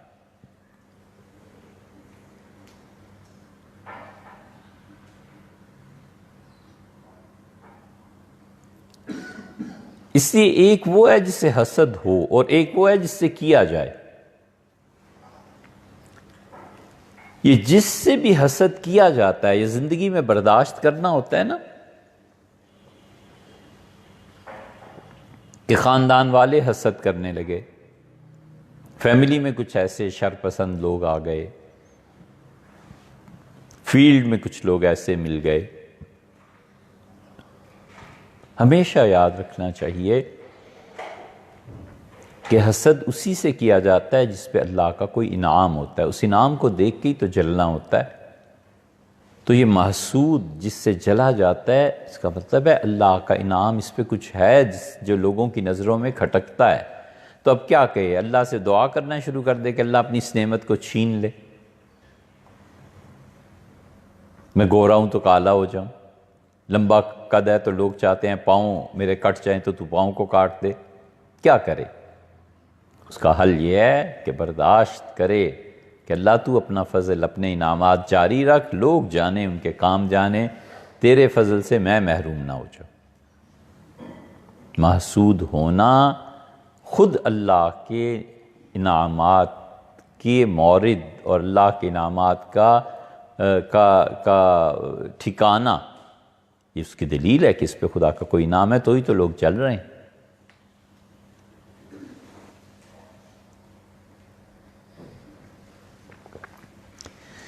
ایک لطیفہ یاد آیا، ہم ندوہ میں گئے تو ایک سیدھا سادہ دیہاتی بچہ، اتنا لمبا اس کا قد، بہت خوبصورت، گورا چٹا، تو کلاس سے جب باہر نکلے تو ایک استاد اسے ڈانٹ رہے تھے کہ بھئی آپ پڑھتے کیوں نہیں؟ اس نے کہا کہ طبیعت خراب رہتی ہے۔ تو انہوں نے کہا طبیعت کیسے خراب رہتی ہے؟ اور کسی کی خراب نہیں ہوتی، اور ایک آپ ہی بیمار رہتے ہیں، اگر اتنا ہی بیماری ہے تو چھوڑ جاؤ، کہیں اور جا کے پڑھو۔ تو ایسا معصوم سا منہ بنا کے استاد کو کہتا ہے کہ حضرت بات یہ ہے کہ لوگ ہمیں دیکھتے ہیں تو جو نظر لگ جانے والی دعا ہے نا وہ نہیں پڑھتے، اس لیے ہم بیمار رہتے ہیں۔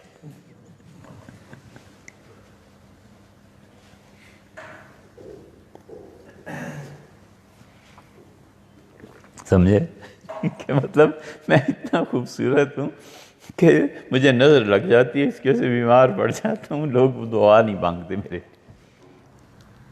تو محسود ہونا یہ خود خدا کا انعام ہے۔ اس پہ پریشانی کیا ہے؟ پریشانی یہ ہے کہ اس کی نظر حاسد کی طرف جاتی ہے کہ وہ یہ کر رہا ہے، اس کی طرف نہیں جاتی کہ اللہ تعالیٰ کے اتنے انعامات ہیں یار، اتنی مہربانیاں ہیں، وہ مجھ پہ مہربانی کرتا ہی ہے، اس کے انعامات ہوتے ہی ہیں۔ تو بجائے ادھر نظر رکھنے کے ادھر چلا جاتا ہے، تو پھر خود بھی غم میں مبتلا ہوتا ہے۔ کس چیز کا غم؟ کس چیز کی پریشانی؟ یہ بنیاد یہ ہے کہ عقیدے نے اس پہ اثر نہیں کیا، عقیدے کو اس کا حال بن جانا چاہیے تھا، عقیدہ اس کے عمل میں آ جانا چاہیے تھا۔ اللہ تعالیٰ نے اپنی صفات کے متعلق قرآن میں بار بار ذکر کیا، ان ربی رحیم ودود، میرا پروردگار تو بے انتہا رحمت کرنے والا ہے، ودود، اور اللہ کی ذات محبت کرنے والی۔ تکالیف، پریشانیاں، تنگ دستی، ضروریات کا پورا نہ ہونا کچھ بھی نہیں ہے اس کی ایک نظر اور اس کا ایک کرم ان ساری چیزوں سے نکال دیتا. اس لیے اپنے متعلق سوچنا چاہیے کہ نفسیاتی طور پہ مجھے کیا بیماری ہے. حضور صلی اللہ علیہ وسلم نے اس کا حل کیا بتایا، کتاب و سنت اس بارے میں کیا کہتے ہیں، ڈاکٹرز کیا کہتے ہیں. تشخیص کرنے والے کی تشخیص میں غلطی ہو سکتی ہے سوائے اس کے کہ اس کی تشخیص حدیث میں مل جائے اور حدیث صحیح ہو. حضور صلی اللہ علیہ وسلم جس چیز کی تشخیص کر دینا وہ کبھی بھی غلط نہیں ہو سکتی. وہ جو کچھ فرما دیں بس وہی ہے. یہ چیزیں ایسی ہیں کہ جس کی طرف توجہ نہ دینے سے معاشرے میں تباہی مچ گئی. یہ عہدہ نہیں ملا، یہ منصب نہیں ملا، دے دیتے اور پھر اس کے بعد جو چیز ہوتی وہ کیا ہوتی؟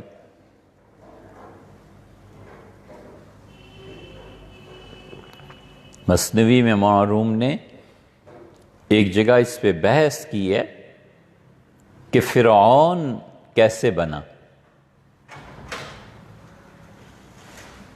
اور فرضی قصہ ہے، حقیقت نہیں ہے. اور پھر اس کے بعد انہوں نے تفصیل بیان کی کہ انسان کن مراحل سے گزر کر فرعونیت تک پہنچتا ہے. اور پھر ایک جگہ فرمایا کہ نفس مارا کم تر از فرعون نیست. یہ جو ہمارا نفس ہے نا یہ فرعون سے کم نہیں ہے. لیک اورعون ماراعون نیست، فرق اتنا سا ہے کہ اسے حکومت میسر تھی اور میرے پاس حکومت نہیں.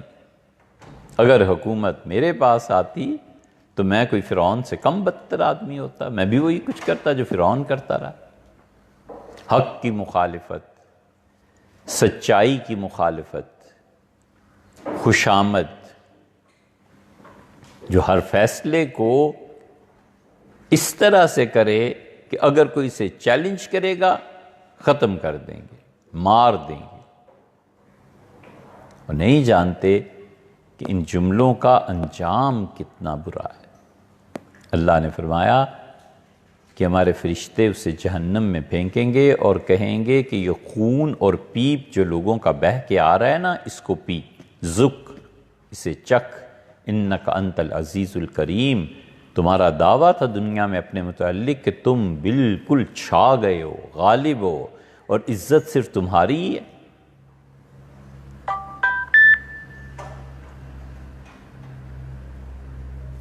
کروڑوں سال، اربوں سال کی دنیا، اور اس میں ایک آدمی 5 7 10 سال کے لیے. فرعون نے کتنی، اسی لیے تو اختلاف ہے اس میں بھی مفسرین کا کہ وہ فرعون جو موسیٰ علیہ السلام کو پالنے والا تھا وہ ایک الگ شخصیت تھی، اور وہ ہجرت کر گئے، اور ہجرت کے بعد جب وہ پلٹے ہیں مصر کی طرف دوبارہ تو اس وقت جو فرعون تھا کیا وہی تھا یا دوسرا تھا؟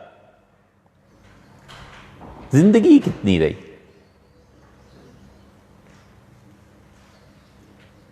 وفات، موت، عمر کا زیادہ ہو جانا، گھبراہٹ. حضور اقدس صلی اللہ علیہ وسلم نے یہ نفسیاتی علاج نہیں کیا تو اور کیا کیا ہے؟ فرمایا جب تم کسی مریض کے پاس جاؤ جس کے متعلق تمہیں پتہ ہو کہ اب اس نے زندہ نہیں رہنا، تو اسے زندگی کی تمنا، زندگی کے بڑھ جانے کی امید دلاؤ. یعنی اسے یہ کہو کہ اللہ نے چاہا تو آپ ٹھیک ہو جائیں گے. اللہ تعالیٰ نے بڑے بڑے لوگوں کو موت سے خدا زندگی دے دیتا ہے، آپ فکر نہ کریں، آپ پریشان ہیں. فرمایا اسے تسلی دلاؤ اور زندگی کی امید دلاؤ. اصل الفاظ یہ.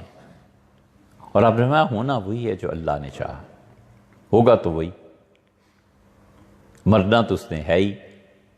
لیکن وہ موت کے خوف نے جو اعمال معطل کر دی ہیں، زندگی کی امید ان اعمال میں پھر جان ڈال دے گی کہ کیوں نہ یہ چیز پڑھوں، ممکن ہے اللہ تعالیٰ مہربانی فرمائے، ممکن ہے ایسے ہو جائے. ذہبی رحمۃ اللہ علیہ نے ایک واقعہ لکھا ہے، وہ واقعہ اس امت کے بہت بڑے اکابرین کا ہے، بڑے لوگ تھے، معمولی آدمی نہیں تھے۔ تو کہتے ہیں کہ ابن قصار رحمۃ اللہ علیہ بہت بڑے صوفی تھے۔ ان صوفیہ کا اس سے بڑا احسان پورے عالم اسلام پہ اس سے بڑھ کر کوئی احسان نہیں ہے کہ انہوں نے خدا کے دین کو قانونی اور خدا کے دین کو آئینی ہونے کی سختی سے بچا لیا۔ جتنے ادیان، یہ یہودی اور عیسائی کیوں تباہ ہو گئے؟ دین محض ایک قانون بن کے رہ گیا، یہ کرو گے یہ انعام ملے گا، یہ کرو گے اس طرح مارے جاؤ گے، یہ کرو گے یہ پنشمنٹ ہوگی، یہ کرو گے یہ چیز تمہیں۔ عیسائیت تباہ ہو گئی۔ پادری ہر وقت کوڑا لیے کھڑا ہے، یا پادری ہر وقت قلم دوات لیے کھڑا ہے کہ اس کو مارو، اس کو یہ کرو اور اس کو یہ کرو۔ اسلام کا پورا نظام حضرت رسالت پناہ صلی اللہ علیہ وسلم کے بعد اس قانون کی گرفت میں آ جاتا کہ یہ ہے اور یہ اسلام کا قانون ہے، یہ ہے اور یہ ہے۔ یہ ایک گروہ تھا۔ آثار اس کے ظاہر ہے کہ صحابہ کرام رضی اللہ عنہ میں تھے، حضور صلی اللہ علیہ وسلم میں خود تھے۔ وہ جو محبت کا عنصر تھا نا، وہ ان صوفیہ نے اس میں ڈالا ہے، اس کو اجاگر کیا ہے۔ تھا تو وہ پہلے سے اسے اجاگر کیا۔ ہر جگہ قانون، ہر جگہ اس کا نفاذ، ہر جگہ مار، نہیں، ایسے نہیں۔ اسی لیے سیدنا عمر رضی اللہ عنہ کے زمانے میں جب قحط پڑا ہے تو انہوں نے کہا کہ لوگوں، اس قحط میں میں یہ کام کر رہا ہوں۔ ان میں سے ایک کام انہوں نے کہا کہ میں ساری سرکاری چراگاہیں کھلوا رہا ہوں، اپنے جانوروں کو لاؤ اور مفت چرائی ہوگی۔ اور کہا عثمان اور عبد الرحمن ابن عوف رضی اللہ عنہ، فرمایا ان کے جانور نہیں آئیں گے، فرمایا اس کی میں اجازت نہیں دیتا، باقی سب کو اجازت دے رہا ہوں۔ اور پھر فرمایا کہ دیکھو، اگر اس سال عثمان اور عبد الرحمن ابن عوف اپنے باغات کی کھجوریں پکی ہوئی توڑ کے جانوروں کو ڈال دیں، اونٹوں کو یہ کھا لیں، تو ایک سال کا نقصان ان کے لیے کوئی چیز نہیں ہے۔ اور میں جانتا ہوں مدینہ منورہ میں ان بوڑھے لوگوں کو جن کی ساری زندگی کا سرمایہ ایک اونٹ یا اونٹنی ہے، جس پہ وہ پانی ڈھوتے ہیں لوگوں کے گھروں میں، اور اگر میں انہیں روک دوں اور ان کا اونٹ مر جائے تو پھر وہ بوجھ مجھ پہ پڑے گا۔ یہ اکانومی نہیں تو اور کیا، کہ بے روزگاری ہو جائے گی نا۔ بے روزگاری کی وجہ سے پھر حکومت کو اپنے وسائل خرچ کرنے پڑیں گے، تو خزانے میں پیسے نہ رہے تو پھر کیا ہوگا؟ اور فرمایا میں مدینہ منورہ میں جانتا ہوں ان بوڑھی عورتوں کو، بہت اعلانات کیے، فرمایا میں چوری کی حد ساقط کر رہا ہوں، کوئی چوری کرے گا ہم اس کا ہاتھ نہیں کاٹیں گے۔ بہت سی چیزیں ایسی کی ہیں سیدنا عمر رضی اللہ عنہ۔ یہ محبت ہی تو تھی۔ اس سے زیادہ محبت کیا تھی کہ ایک دن فرمایا کہ 30 آدمیوں کو کھانا کھلاؤ، اور پھر فرمایا پہلے مہینے میں یہ فرمایا کہ ایک آدمی جو پیٹو ہو اسے لاؤ، بہت کھاتا ہو۔ تو لوگوں کو پتا مدینہ منورہ میں کون سب سے زیادہ کھاتا ہے، اسے بٹھا دیا، فرمایا کھاؤ، اور 30 دن کھلاتے رہے، اور آخر پہ حساب کیا کہ اتنا خرچہ آتا ہے۔ پھر فرمایا 30 آدمیوں کو بلاؤ، اور یہ دیکھو الٹا کاؤنٹر اس کا، اور ان کو کھانا کھلاؤ۔ 30 آدمیوں نے اتنا کھانا کھا لیا، فرمایا اچھا پر ہیڈ اتنا پڑتا ہے۔ اور ممبر پر بیٹھے حضور صلی اللہ علیہ وسلم کے، جمعہ تھا، مسجد بھری ہوئی ہے، فرمایا لوگو میں نے دونوں طرح آزمایا ہے اور پر ہیڈ اتنا پڑتا ہے، اور یہ دیکھو یہ پیمانہ ہے، اور اتنی گندم، اتنا شہد، اتنا زیتون کا تیل، اتنی گندم ہر مہینے گورنمنٹ اپنے ہر شہری کو فری دے گی۔ اور فرمایا اے اللہ میں اس کو مقرر کر رہا ہوں، اور اس امت میں میرے مقرر کردہ پیمانے کو جو گرائے اللہ تو اسے خود قحط میں مبتلا کر دے، اسے فاقے میں ڈال دے۔ بس دعا بھی دی۔ اب کوئی تصور ہی نہیں ہے کہ حکومت کہیں مفت دیا کرے۔ لیبیا میں دیتے تھے، عراق میں بھی دیتے تھے، ہم نے خود بھی دیکھا عراق اور لیبیا میں ہر مہینے اتنا ملتا تھا۔ اتنا زیادہ ہو گیا کہ بچے کو بھی وہی مل رہا ہے، بوڑھے کو بھی وہی مل رہا ہے، عورت کو بھی وہی مل رہا ہے، مرد کو بھی اتنا ہی کھانا مل رہا ہے۔ تو ہوتے ہوتے جو مارکیٹ میں آنا شروع ہو گیا، وہ سامان جو گھر بچ جاتا تھا کہ لوگ بیچ دیتے تھے۔ رپورٹ ملی کہ حضرت وہ تو سامان بازاروں میں بھی بک رہا ہے۔ سوچتے رہے، پھر ایک دن فرمایا کہ میں نے سوچا تھا کہ اسے کنٹرول کروں، پھر اب مجھے خیال آتا ہے کہ میں کتنے دن تم میں رہوں گا۔ حضور صلی اللہ علیہ وسلم کی امت میرے زمانے میں اگر کھاتی پیتی چھوڑ کے جاؤں نا تو زیادہ اچھا ہے، بجائے اس کے کہ میں ان لوگوں کو منگتا اور فقیر کر دوں۔ یہ محبتیں ہی تو ہیں، اور کیا ہے۔ ان صوفیہ کا سب سے بڑا کارنامہ یہ ہے کہ انہوں نے دین کو قانونی حیثیت نہیں رہنے دی، انہوں نے دین میں نرمی، محبت، تعلق، اللہ کے ساتھ تعلق، ان سب چیزوں کو زندہ رکھا۔ انہوں نے کہا اس وجہ سے بھی عیب ہوتا ہے، اور اس وجہ سے بھی ہوتا ہے، اور اس وجہ سے قاضی صاحب اس طرح سے بھی چھوڑا جا سکتا ہے۔ حضرت عمر رضی اللہ عنہ کے پاس سعد رضی اللہ بھیج رہے ہیں، حضرت اس کا ہاتھ کاٹ دیں۔ کیوں کاٹ دوں بھئی؟ اس لیے کہ اس نے چائنا سے ایک آئینہ آیا تھا، وہ خریدا تھا اور اس نے چوری کر لیا۔ سعد رضی اللہ عنہ کے جواب میں لکھا کہ خادم بھی تمہارا، آئینہ بھی تمہارا، پیسے بھی تمہارے، سب چیزیں تمہاری ہیں، میں کہاں سے اس کا ہاتھ کاٹوں گا، چھوڑ دو۔ جہاں جرم میں گنجائش ملی کہ اس کی پنشمنٹ اور سزا نہیں بھی دی جا سکتی تو اس پہلو کو ترجیح دی کہ نہ کرو۔ ہر آدمی کے حالات ہوتے ہیں، ہر آدمی کی اپنی نفسیاتی کیفیات ہوتی ہیں، وہ بھی آدمی سوچتا ہے کہ کس نفسیاتی کیفیت نے اسے یہاں تک پہنچایا ہے۔ قانون اس پہلو کو نہیں دیکھتا، قانون کہتا ہے ہوگا جو کچھ بھی، ہم نے تو سزا دینی ہے، وہ بھی اپنے اعتبار سے درست کہ معاشرے کا ڈسپلن ختم نہ ہو، وہ اس اعتبار سے درست ہے۔ وہ کہتا ہے اگر اسی طرح دیکھتے رہو گے تو پھر قانون ختم ہو جائے گا، اور ہے یہ بھی درست کہ وہ کہتے ہیں محبت ہے، تعلق ہے اس چیز کو۔ ابن قصار رحمۃ اللہ بہت بڑے صوفی تھے۔ ذہبی رحمۃ اللہ علیہ کہتے ہیں وہ مریض بیمار ہو گئے تو یحییٰ ابن عون رحمۃ اللہ علیہ فرماتے ہیں کہ سہنون اتنے بڑے بزرگ، یہ ہم سب لوگ جمع تھے اور ہم ابن قصار کی طبیعت دریافت کرنے گئے۔ جب وہ بیمار ہو گئے تو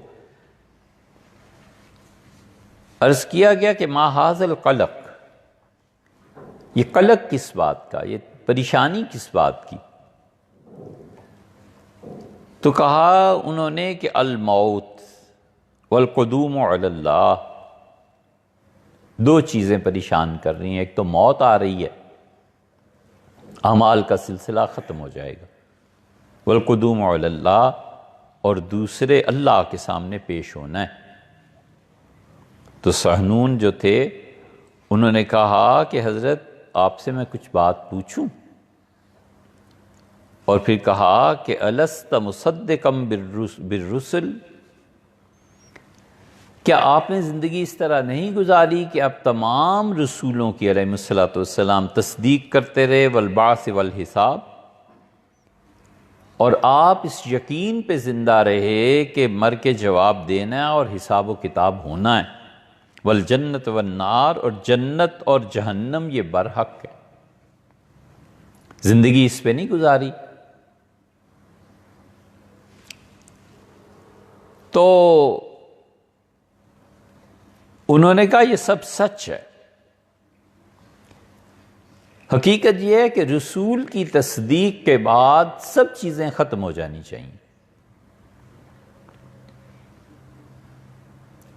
رسالت کی تصدیق، بس یہ ایک چیز ایسی ہے جو سارے سوالات کو اصولاً ختم کر دیتی۔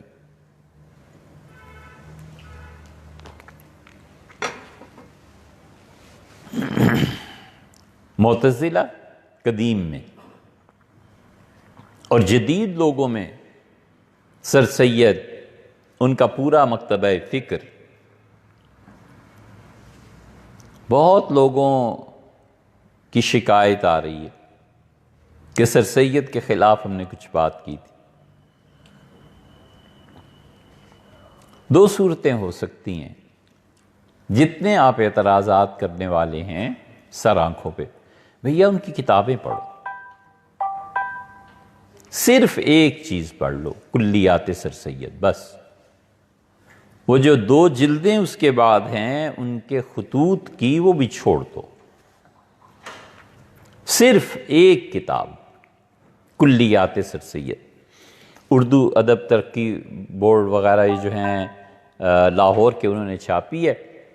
سر سید کو سمجھنے کے لیے بس ایک کتاب کافی ہے، 17 جلدوں میں، اور 2 جلدیں اس کے بعد ہیں ان کے مکتوبات کی، انہیں بھی نہ پڑھو، اتنا کہاں پڑھو گے، 19 جلدیں، 17 جلدیں پڑھ لو۔ اور یا پھر یہ ہے کہ ہم کسی وقت وہ 17 جلدیں جو ہیں وہ لے آئیں، پھر پڑھیں کہ حضرت کیا فرماتے رہے، تو سب آئینے کی طرح روشن ہو جائے گا کہ کرتے کیا رہے۔ اس امت کی تباہی میں کوئی کسر باقی رہ جاتی ہے، جس امت اور ایک خاص علاقے کی امت یعنی بر صغیر، اس کی جڑ اور اس کی تہ میں سر سید جیسے لوگ بیٹھے ہوئے ہیں اور آپ یاری کر رہے ہوں، یہ امت برباد نہیں ہوگی تو اور کیا ہوگا۔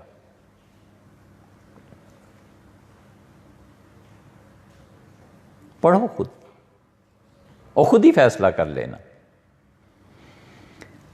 پھر دوسری صورت یہ ہے کہ ہم لے آئیں وہ کتاب اور وہ پھر پڑھیں کئی جگہ سے اور بتائیں کہ حضرت یہ کہتے ہیں۔ حضور اقدس صلی اللہ علیہ وسلم کی معراج کا انکار، حضور صلی اللہ علیہ وسلم بس ایک خواب دیکھا تھا، وہاں سے لے کے محترم جناب غامدی صاحب تک، یہ سب اسی کو، اتنی چھوٹی سی بات ہے کہ حضور صلی اللہ علیہ وسلم کی معراج پہ آخر شبہ کیا ہے، شک کیا ہے؟ یہی نہ کہ ایک جسم یہاں سے راتوں رات بیت المقدس پہنچا اور وہ جسم مبارک آسمانوں پہ بھی چلا گیا، یہی کیسے ہو سکتا ہے؟ ارے یار، جبریل ہر دن اور 23-22 سال مسلسل وہ وہاں سے یہاں آتے رہے ہیں، اس کی تصدیق کر دی کہ وہ وہاں سے یہاں آتے تھے، اور ایک مرتبہ انہوں نے کہا حضرت کبھی ہمارے یہاں بھی تشریف لائیں، تو حضرت نے کہا میں آ جاتا ہوں، اور حضرت کبھی ایک مرتبہ تشریف لے گئے تو یہ عقل میں نہیں آتا اور وہ عقل میں آتا ہے۔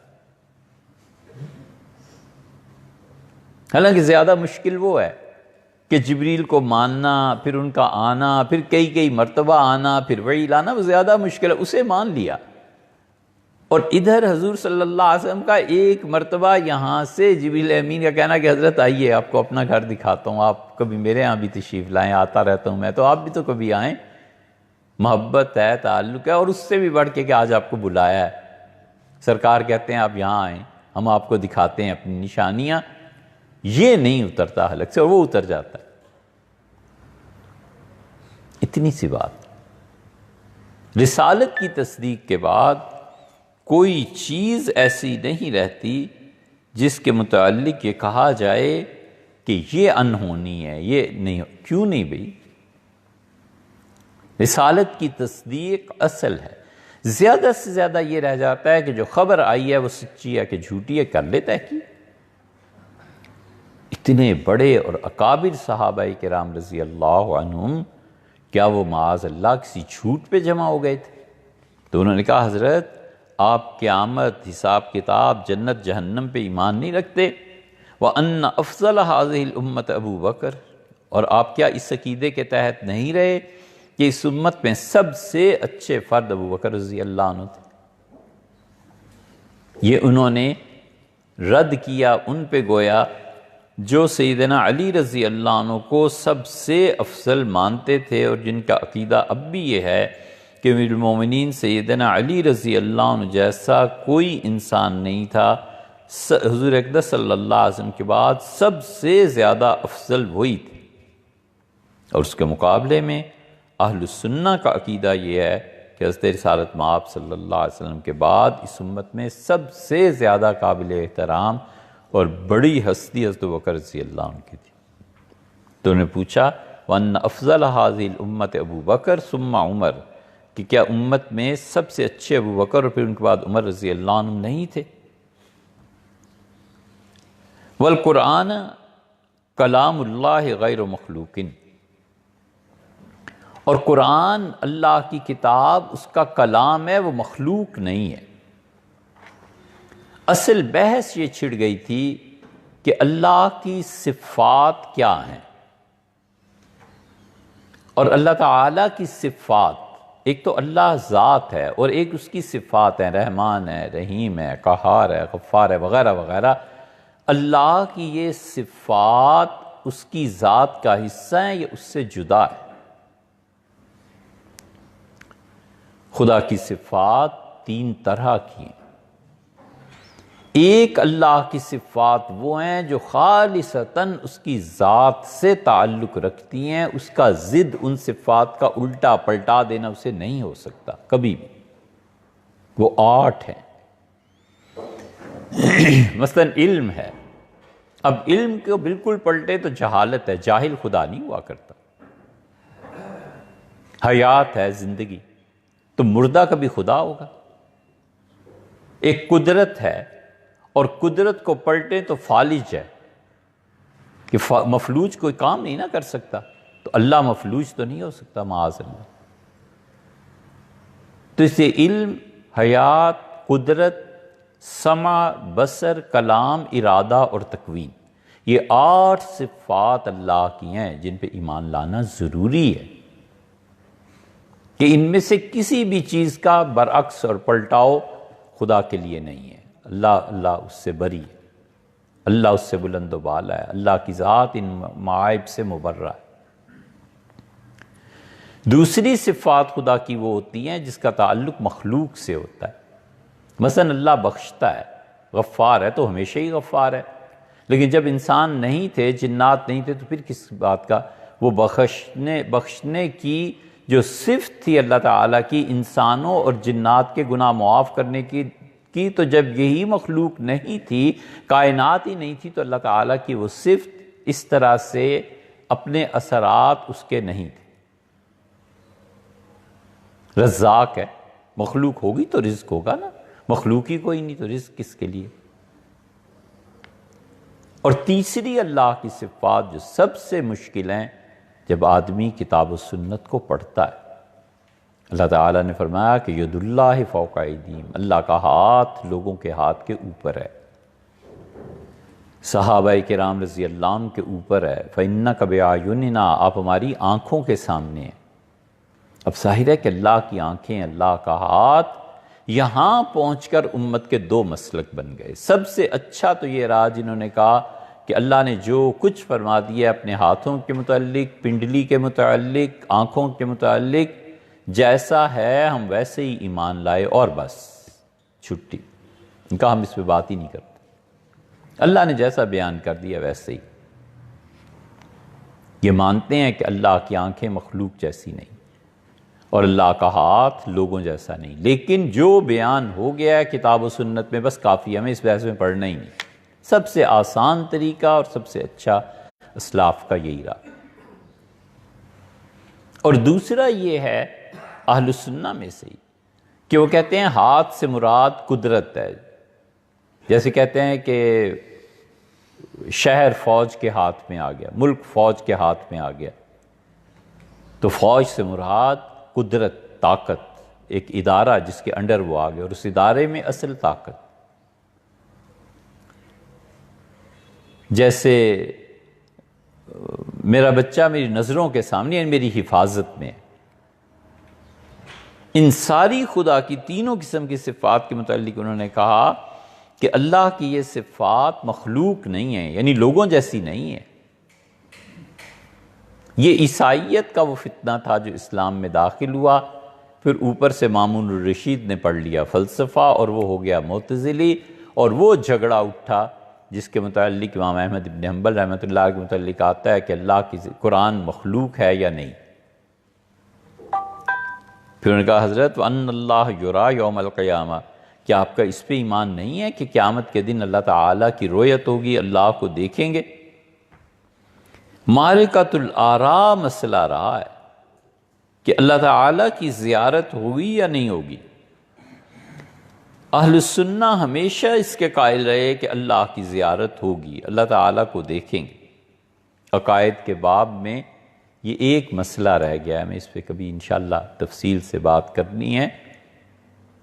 ہم کہتے ہیں کہ اگر اللہ کو نہیں دیکھیں گے تو اللہ تعالیٰ نے قرآن میں یہ کیا کہا ہے کہ وجوہ یومئذ ناظرۃ، اور قیامت کے دن، اس دن میں خوش و خرم، تر و تازہ، بالکل کھلے ہوئے پھول کی مانند ایمان والوں کے چہرے ہوں گے، الی ربہا ناظرہ، اور اس حالت میں، خوشی کی حالت میں وہ اپنے پروردگار کو دیکھ رہے ہوں گے۔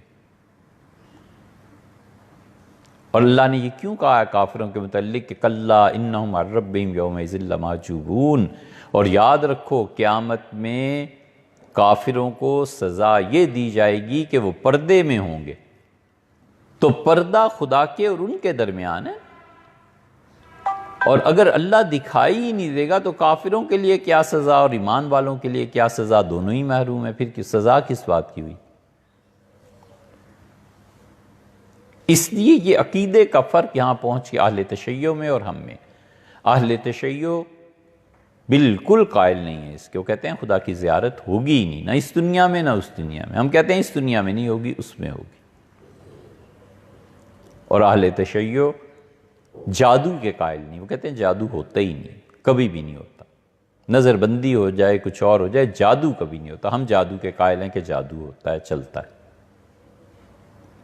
یہ بڑے بڑے شیعہ علماء جو بلند مقام پہ ہیں، ان سے بھی بات ہوئی کبھی تو انہوں نے کہا ہاں ہم اس کے کہا، ہمارا عقیدہ یہ ہے کہ جادو نام کی کوئی چیز نہیں۔ اور عجیب اتفاق ہے، جتنے عاملوں کے نام پڑھو نا، کوئی نقوی تو کوئی جعفری، سارا اپنا نسبت اور انتساب شیعت کی طرف کرتے ہیں، اور وہ کہتے ہیں ہمارا تو عقیدہ ہی نہیں ہے۔ وہ صحیح کہتے ہیں، ان کی کتابوں میں یہی عقیدہ لکھا ہے کہ جادو نام کی کوئی چیز۔ ہمارے حنفیوں میں ابو بکر جساس رازی رحمۃ اللہ علیہ معتزلہ کے اثر کی وجہ سے ادھر چلے گئے۔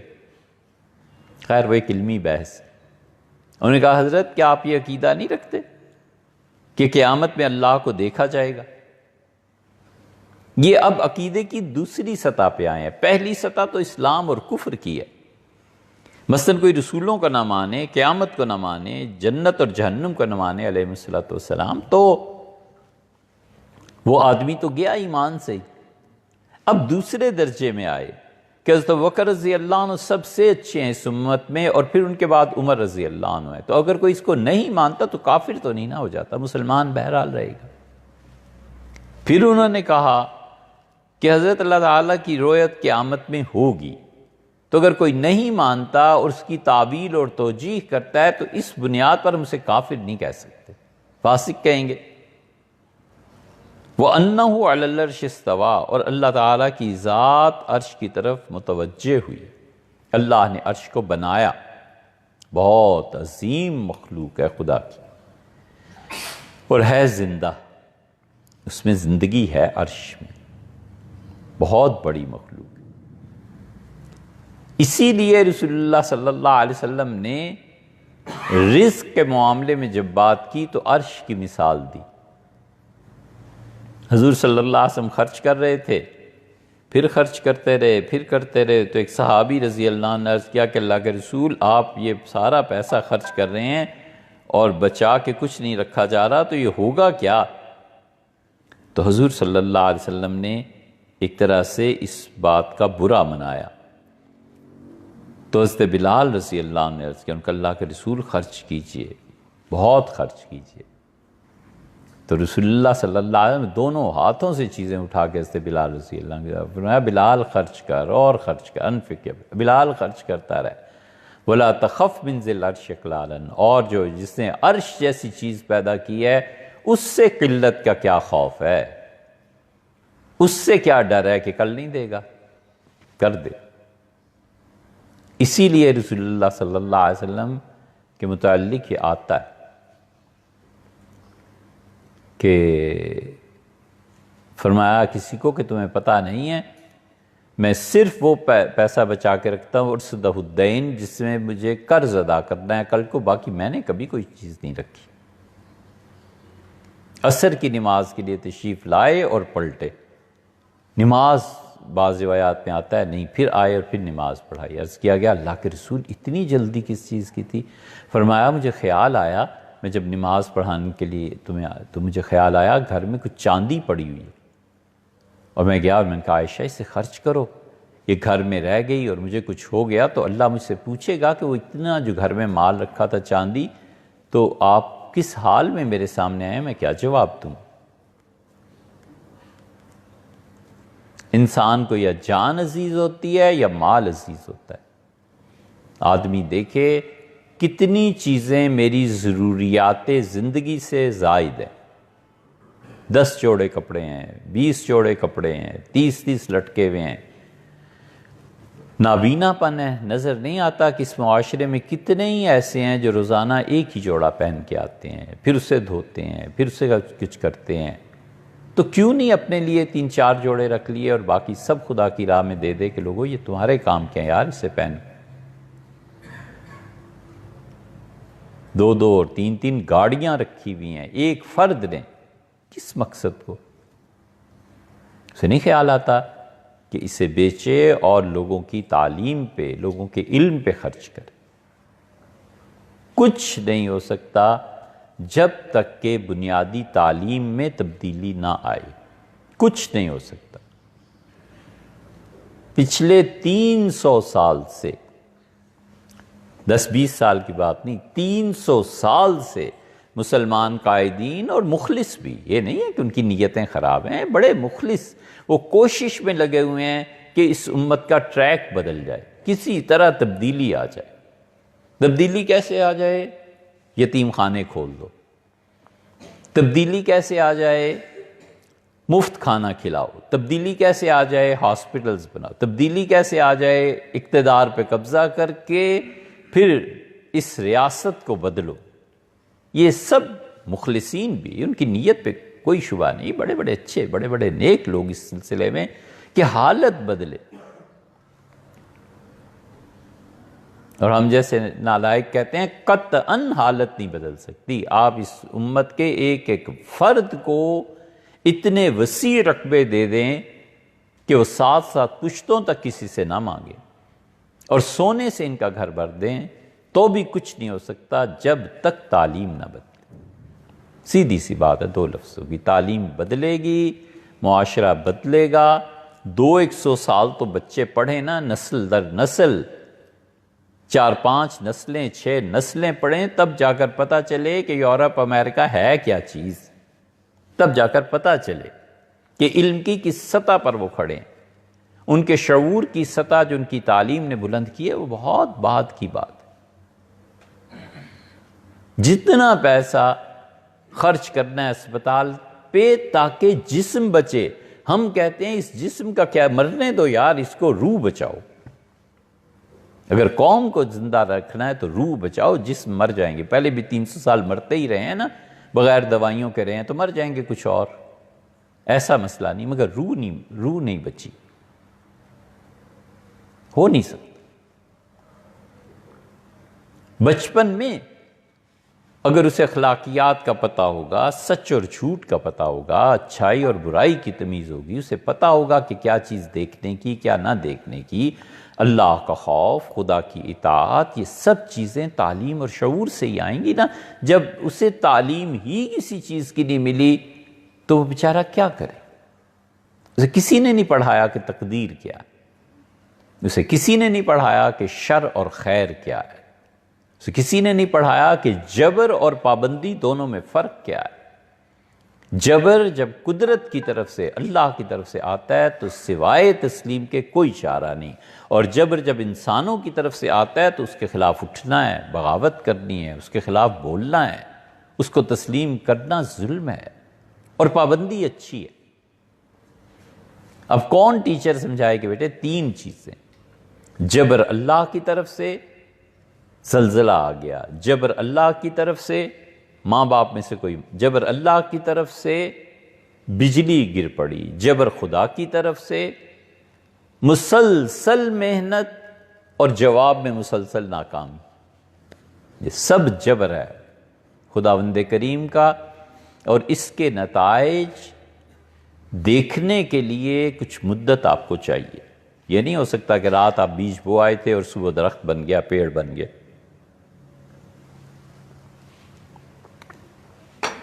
اور اس جبر کا کوئی مقابلہ نہیں، کچھ نہیں۔ اسی لیے خیر اور شر کے مسئلے پہ کئی ہفتے، 3-4 ہفتے بات چلتی رہی، کیونکہ ہم اس وقت سب سے بڑا خطرہ جو اس امت کو درپیش ہے وہ الحاد ہے۔ لوگ افغانستان کو، عراق اور لیبیا کو روتے ہیں، ہم کہتے ہیں وہ ماتم کرنے کا اتنا مقام نہیں جتنا ماتم یہ ہے کہ ہمارے اپنے بچے ملحد ہو رہے ہیں، ہمارے اپنے بچوں میں الحاد پھیل رہا ہے۔ وہ چپ ہیں اس لیے کہ وہ جانتے ہیں ابھی تک تو کہ فتویٰ ہے، کوئی عزت احترام دین کا، بس اگلی 2-3 نسلیں ہیں جو انہوں نے اس کو بھی چھوڑ دینا ہے، انہوں نے کہنا ہے رکھو اپنا دین اپنے پاس، ہم نہیں مانتے بھئی اس بات کو۔ یہ جبر ہے، اور جس پہ پھنساتے ہیں وہ خیر اور شر کا مسئلہ ہے کہ اللہ کو نہیں پتا یہ کیا ہو رہا ہے، اللہ نہیں دیکھ رہا افغانستان میں، اللہ نہیں دیکھ رہا پاکستان میں کتنے دھماکے ہوتے ہیں، کہاں ہے تمہارا خدا؟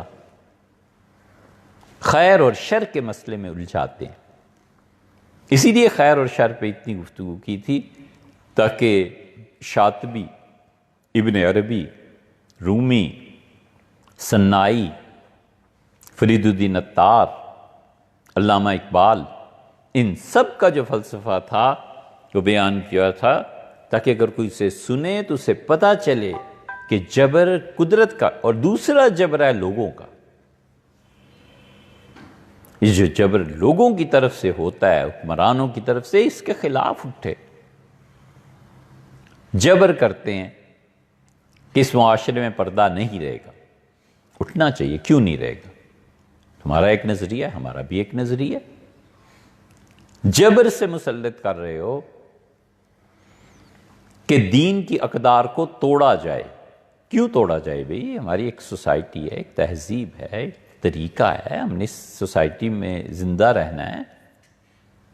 یہ حکومتوں کی طرف سے جبر ہے، جبر ہے کہ یہ پڑھو، نہیں پڑھتے بھئی، یہ آپ کا نصاب تعلیم پڑھنے کے قابل ہی نہیں۔ بالکل بچوں جیسی بات ہے جو سمجھ نہیں آتی ان کو کہ تم جو کچھ پڑھاتے ہو معاش کے لیے، اور معاشی بے روزگاری، وہ اس کی وجہ سے تمہارا ملک دن بدن بد سے بدتر ہوتا چلا جا رہا ہے، نوکریاں ہی نہیں ملتی۔ پڑھا کیا رہے ہو اور نتائج کیا نکل رہے ہیں، تمہیں پتہ ہی نہیں ہے کہ پڑھانا کیا اور اس کے 30 سال 50 سال بعد کیا اثرات مرتب ہوں۔ ارے بہت وقت ہو گیا۔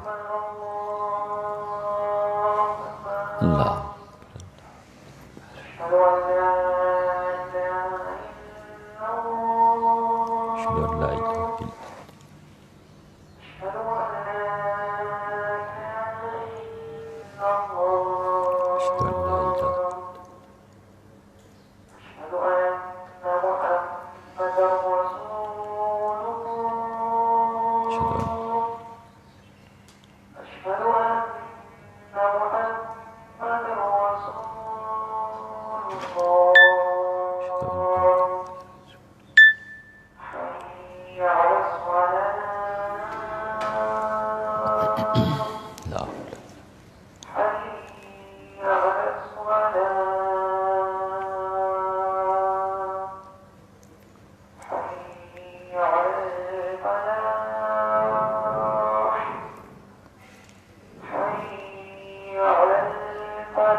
5 منٹ میں بات پوری کر لیں۔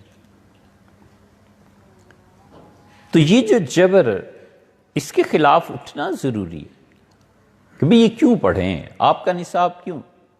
اور یہ تو غنیمت ہے کہ ملک میں اب تک یہ برائی ہے، لیکن غنیمت ہے کہ نصاب گورنمنٹ نے کوئی مقرر نہیں کیا، جو مرضی پڑھو، پرائیویٹ سکولز کھل رہے ہیں، جو مرضی پڑھاؤ بچوں کو، کوئی پوچھنے والا نہیں۔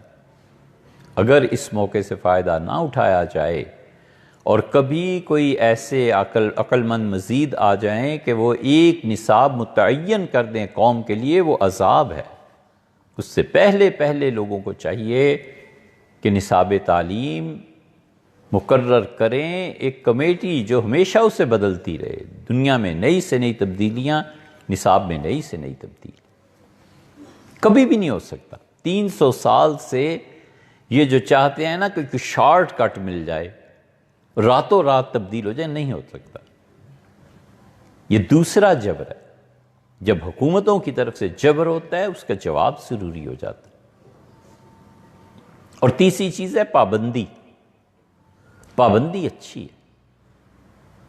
مثلا بچے یہ لباس پہن کے آئیں گے، اس وقت تک کلاسز ہوں گی، اس کے بعد یہ سوئمنگ ہے، یہ پابندی ہے، یعنی انسان خود بھی پابندی کرتا ہے، نماز وقت پہ پڑھتا ہے، لباس، کوئی بھی پابندیاں اپنے طور پہ ہوتی ہیں۔ فرض اور نفل میں بھی یہ فرق آ جاتا ہے۔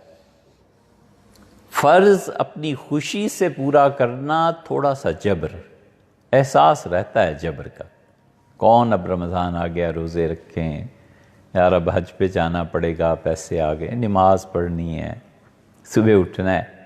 فرض میں یہ ہوتا ہے کہ خوشی تو ہوتی ہے چلو بندگی کی، لیکن ایک جبر کا احساس ہوتا ہے۔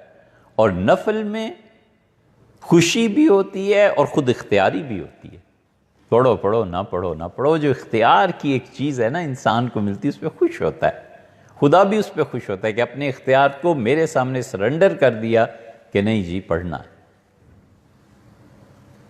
تو انہوں نے ان سے پوچھا، یہ ایک مثال ہے۔ اب جن بچوں کو یہ تعلیم نہیں دی گئی شروع سے ہی، تو جبر اور پابندی اور جبر کی دو قسمیں کیا سمجھیں گے؟ اگر پہلے دن کوئی پڑھا دیتا نا کہ بیٹے یہ قدرت کے جبر ہیں، ہمیں اسے تسلیم کیے بغیر چارہ نہیں۔ اور دوسرا جبر حکومتوں کا ہے اور اس کے لیے اٹھنا ہے، اور تیسری پابندی ہوتی ہے، پابندی بالکل کرنی چاہیے۔ یہ ذہن بنایا جاتا 2-4 سال، تو پھر کیسی نسلیں اٹھتی، پھر اللہ پہ کیوں اعتراض ہوتا؟ پھر اپنے امتحان میں فیل ہو جانے پر تجزیہ کرتا کہ جبر خدا کی طرف سے ہے یا میرے اپنے کرتوت ہیں۔ رونا ہے تو اپنے آپ کو روؤں کہ اللہ تعالیٰ سے کچھ شکایت کرو، نصاب ہی نہیں، پڑھانا ہی نہیں۔ انہوں نے کہا حضرت وَلَا تَخْرُجُوا عَلَى الْأَئِمَّةِ بِالسَّيْفِ، اور کیا آپ کا مسلک یہ نہیں رہا کہ حکومتوں کے خلاف تلوار اٹھانا جائز نہیں ہے؟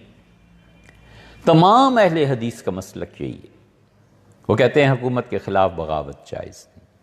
حنفی فقہا یہ ہیں ایک، وہ کہتے ہیں جب پہلے سے زیادہ بہتر نظام لایا جا سکے اور 100% یقین ہو کہ اگر حکومت کے خلاف اٹھیں گے تو ہم غالب آ جائیں گے، لوگوں کا قتل خون یہ چیزیں نہیں ہوں گی، یا یہ کہ ہم غالب آ جائیں اور حکومت سے کا جو نظام پہلے سے چل رہا تھا چاہے وہ کسی بھی چیز پہ تھا، ہم اس کے مقابلے میں نیا نظام لا ہی نہیں سکتے، وہی وزیر لینے ہیں، وہی چیزیں لینی ہیں، وہی ذہنیت ہے، وہی محکمے ہیں، وہی شعبے ہیں جو پہلے کرتے رہے، ہم بھی مجبور ہوں گے کہ یہی کرنا ہے۔ تو حنفیہ بھی نہیں مانتے، حنفیہ کہتے ہیں 2 شرطیں بنیاد، ایک تم اپنے اس انقلاب میں کامیاب ہونے کے 100% گارنٹیڈ چیز ہو، اور دوسرے یہ کہ نظام اس سے بہتر لاؤ گے۔ اہل حدیث حضرات سے اسے مانتے ہی نہیں، اسی لیے محدثین کبھی بھی نہیں آئے۔ وَإِن جَارُوا، اگرچہ بادشاہ ظلم کریں اس کے باوجود ہم تلوار نہیں اٹھائیں گے۔ قَالَ اے واللہ، وہ بولے اور انہوں نے کہا اللہ کی قسم یہی سارا میرا عقیدہ رہا ہے۔ فقال، تو سہنون رحمۃ اللہ علیہ بولے، اور سہنون نے کہا کہ مت اذا شئت، حضرت پھر جب جی چاہے مر جائیں، جب جی چاہے دنیا چھوڑ جائیں، پھر خیر ہی خیر ہے، رحمت ہی رحمت ہے اگر آپ کے یہ عقیدے۔ مرنا تو ایک دن ہے ہی نا، تو کوئی عقیدہ لے کے مرے، کوئی اچھی چیز لے کے مرے۔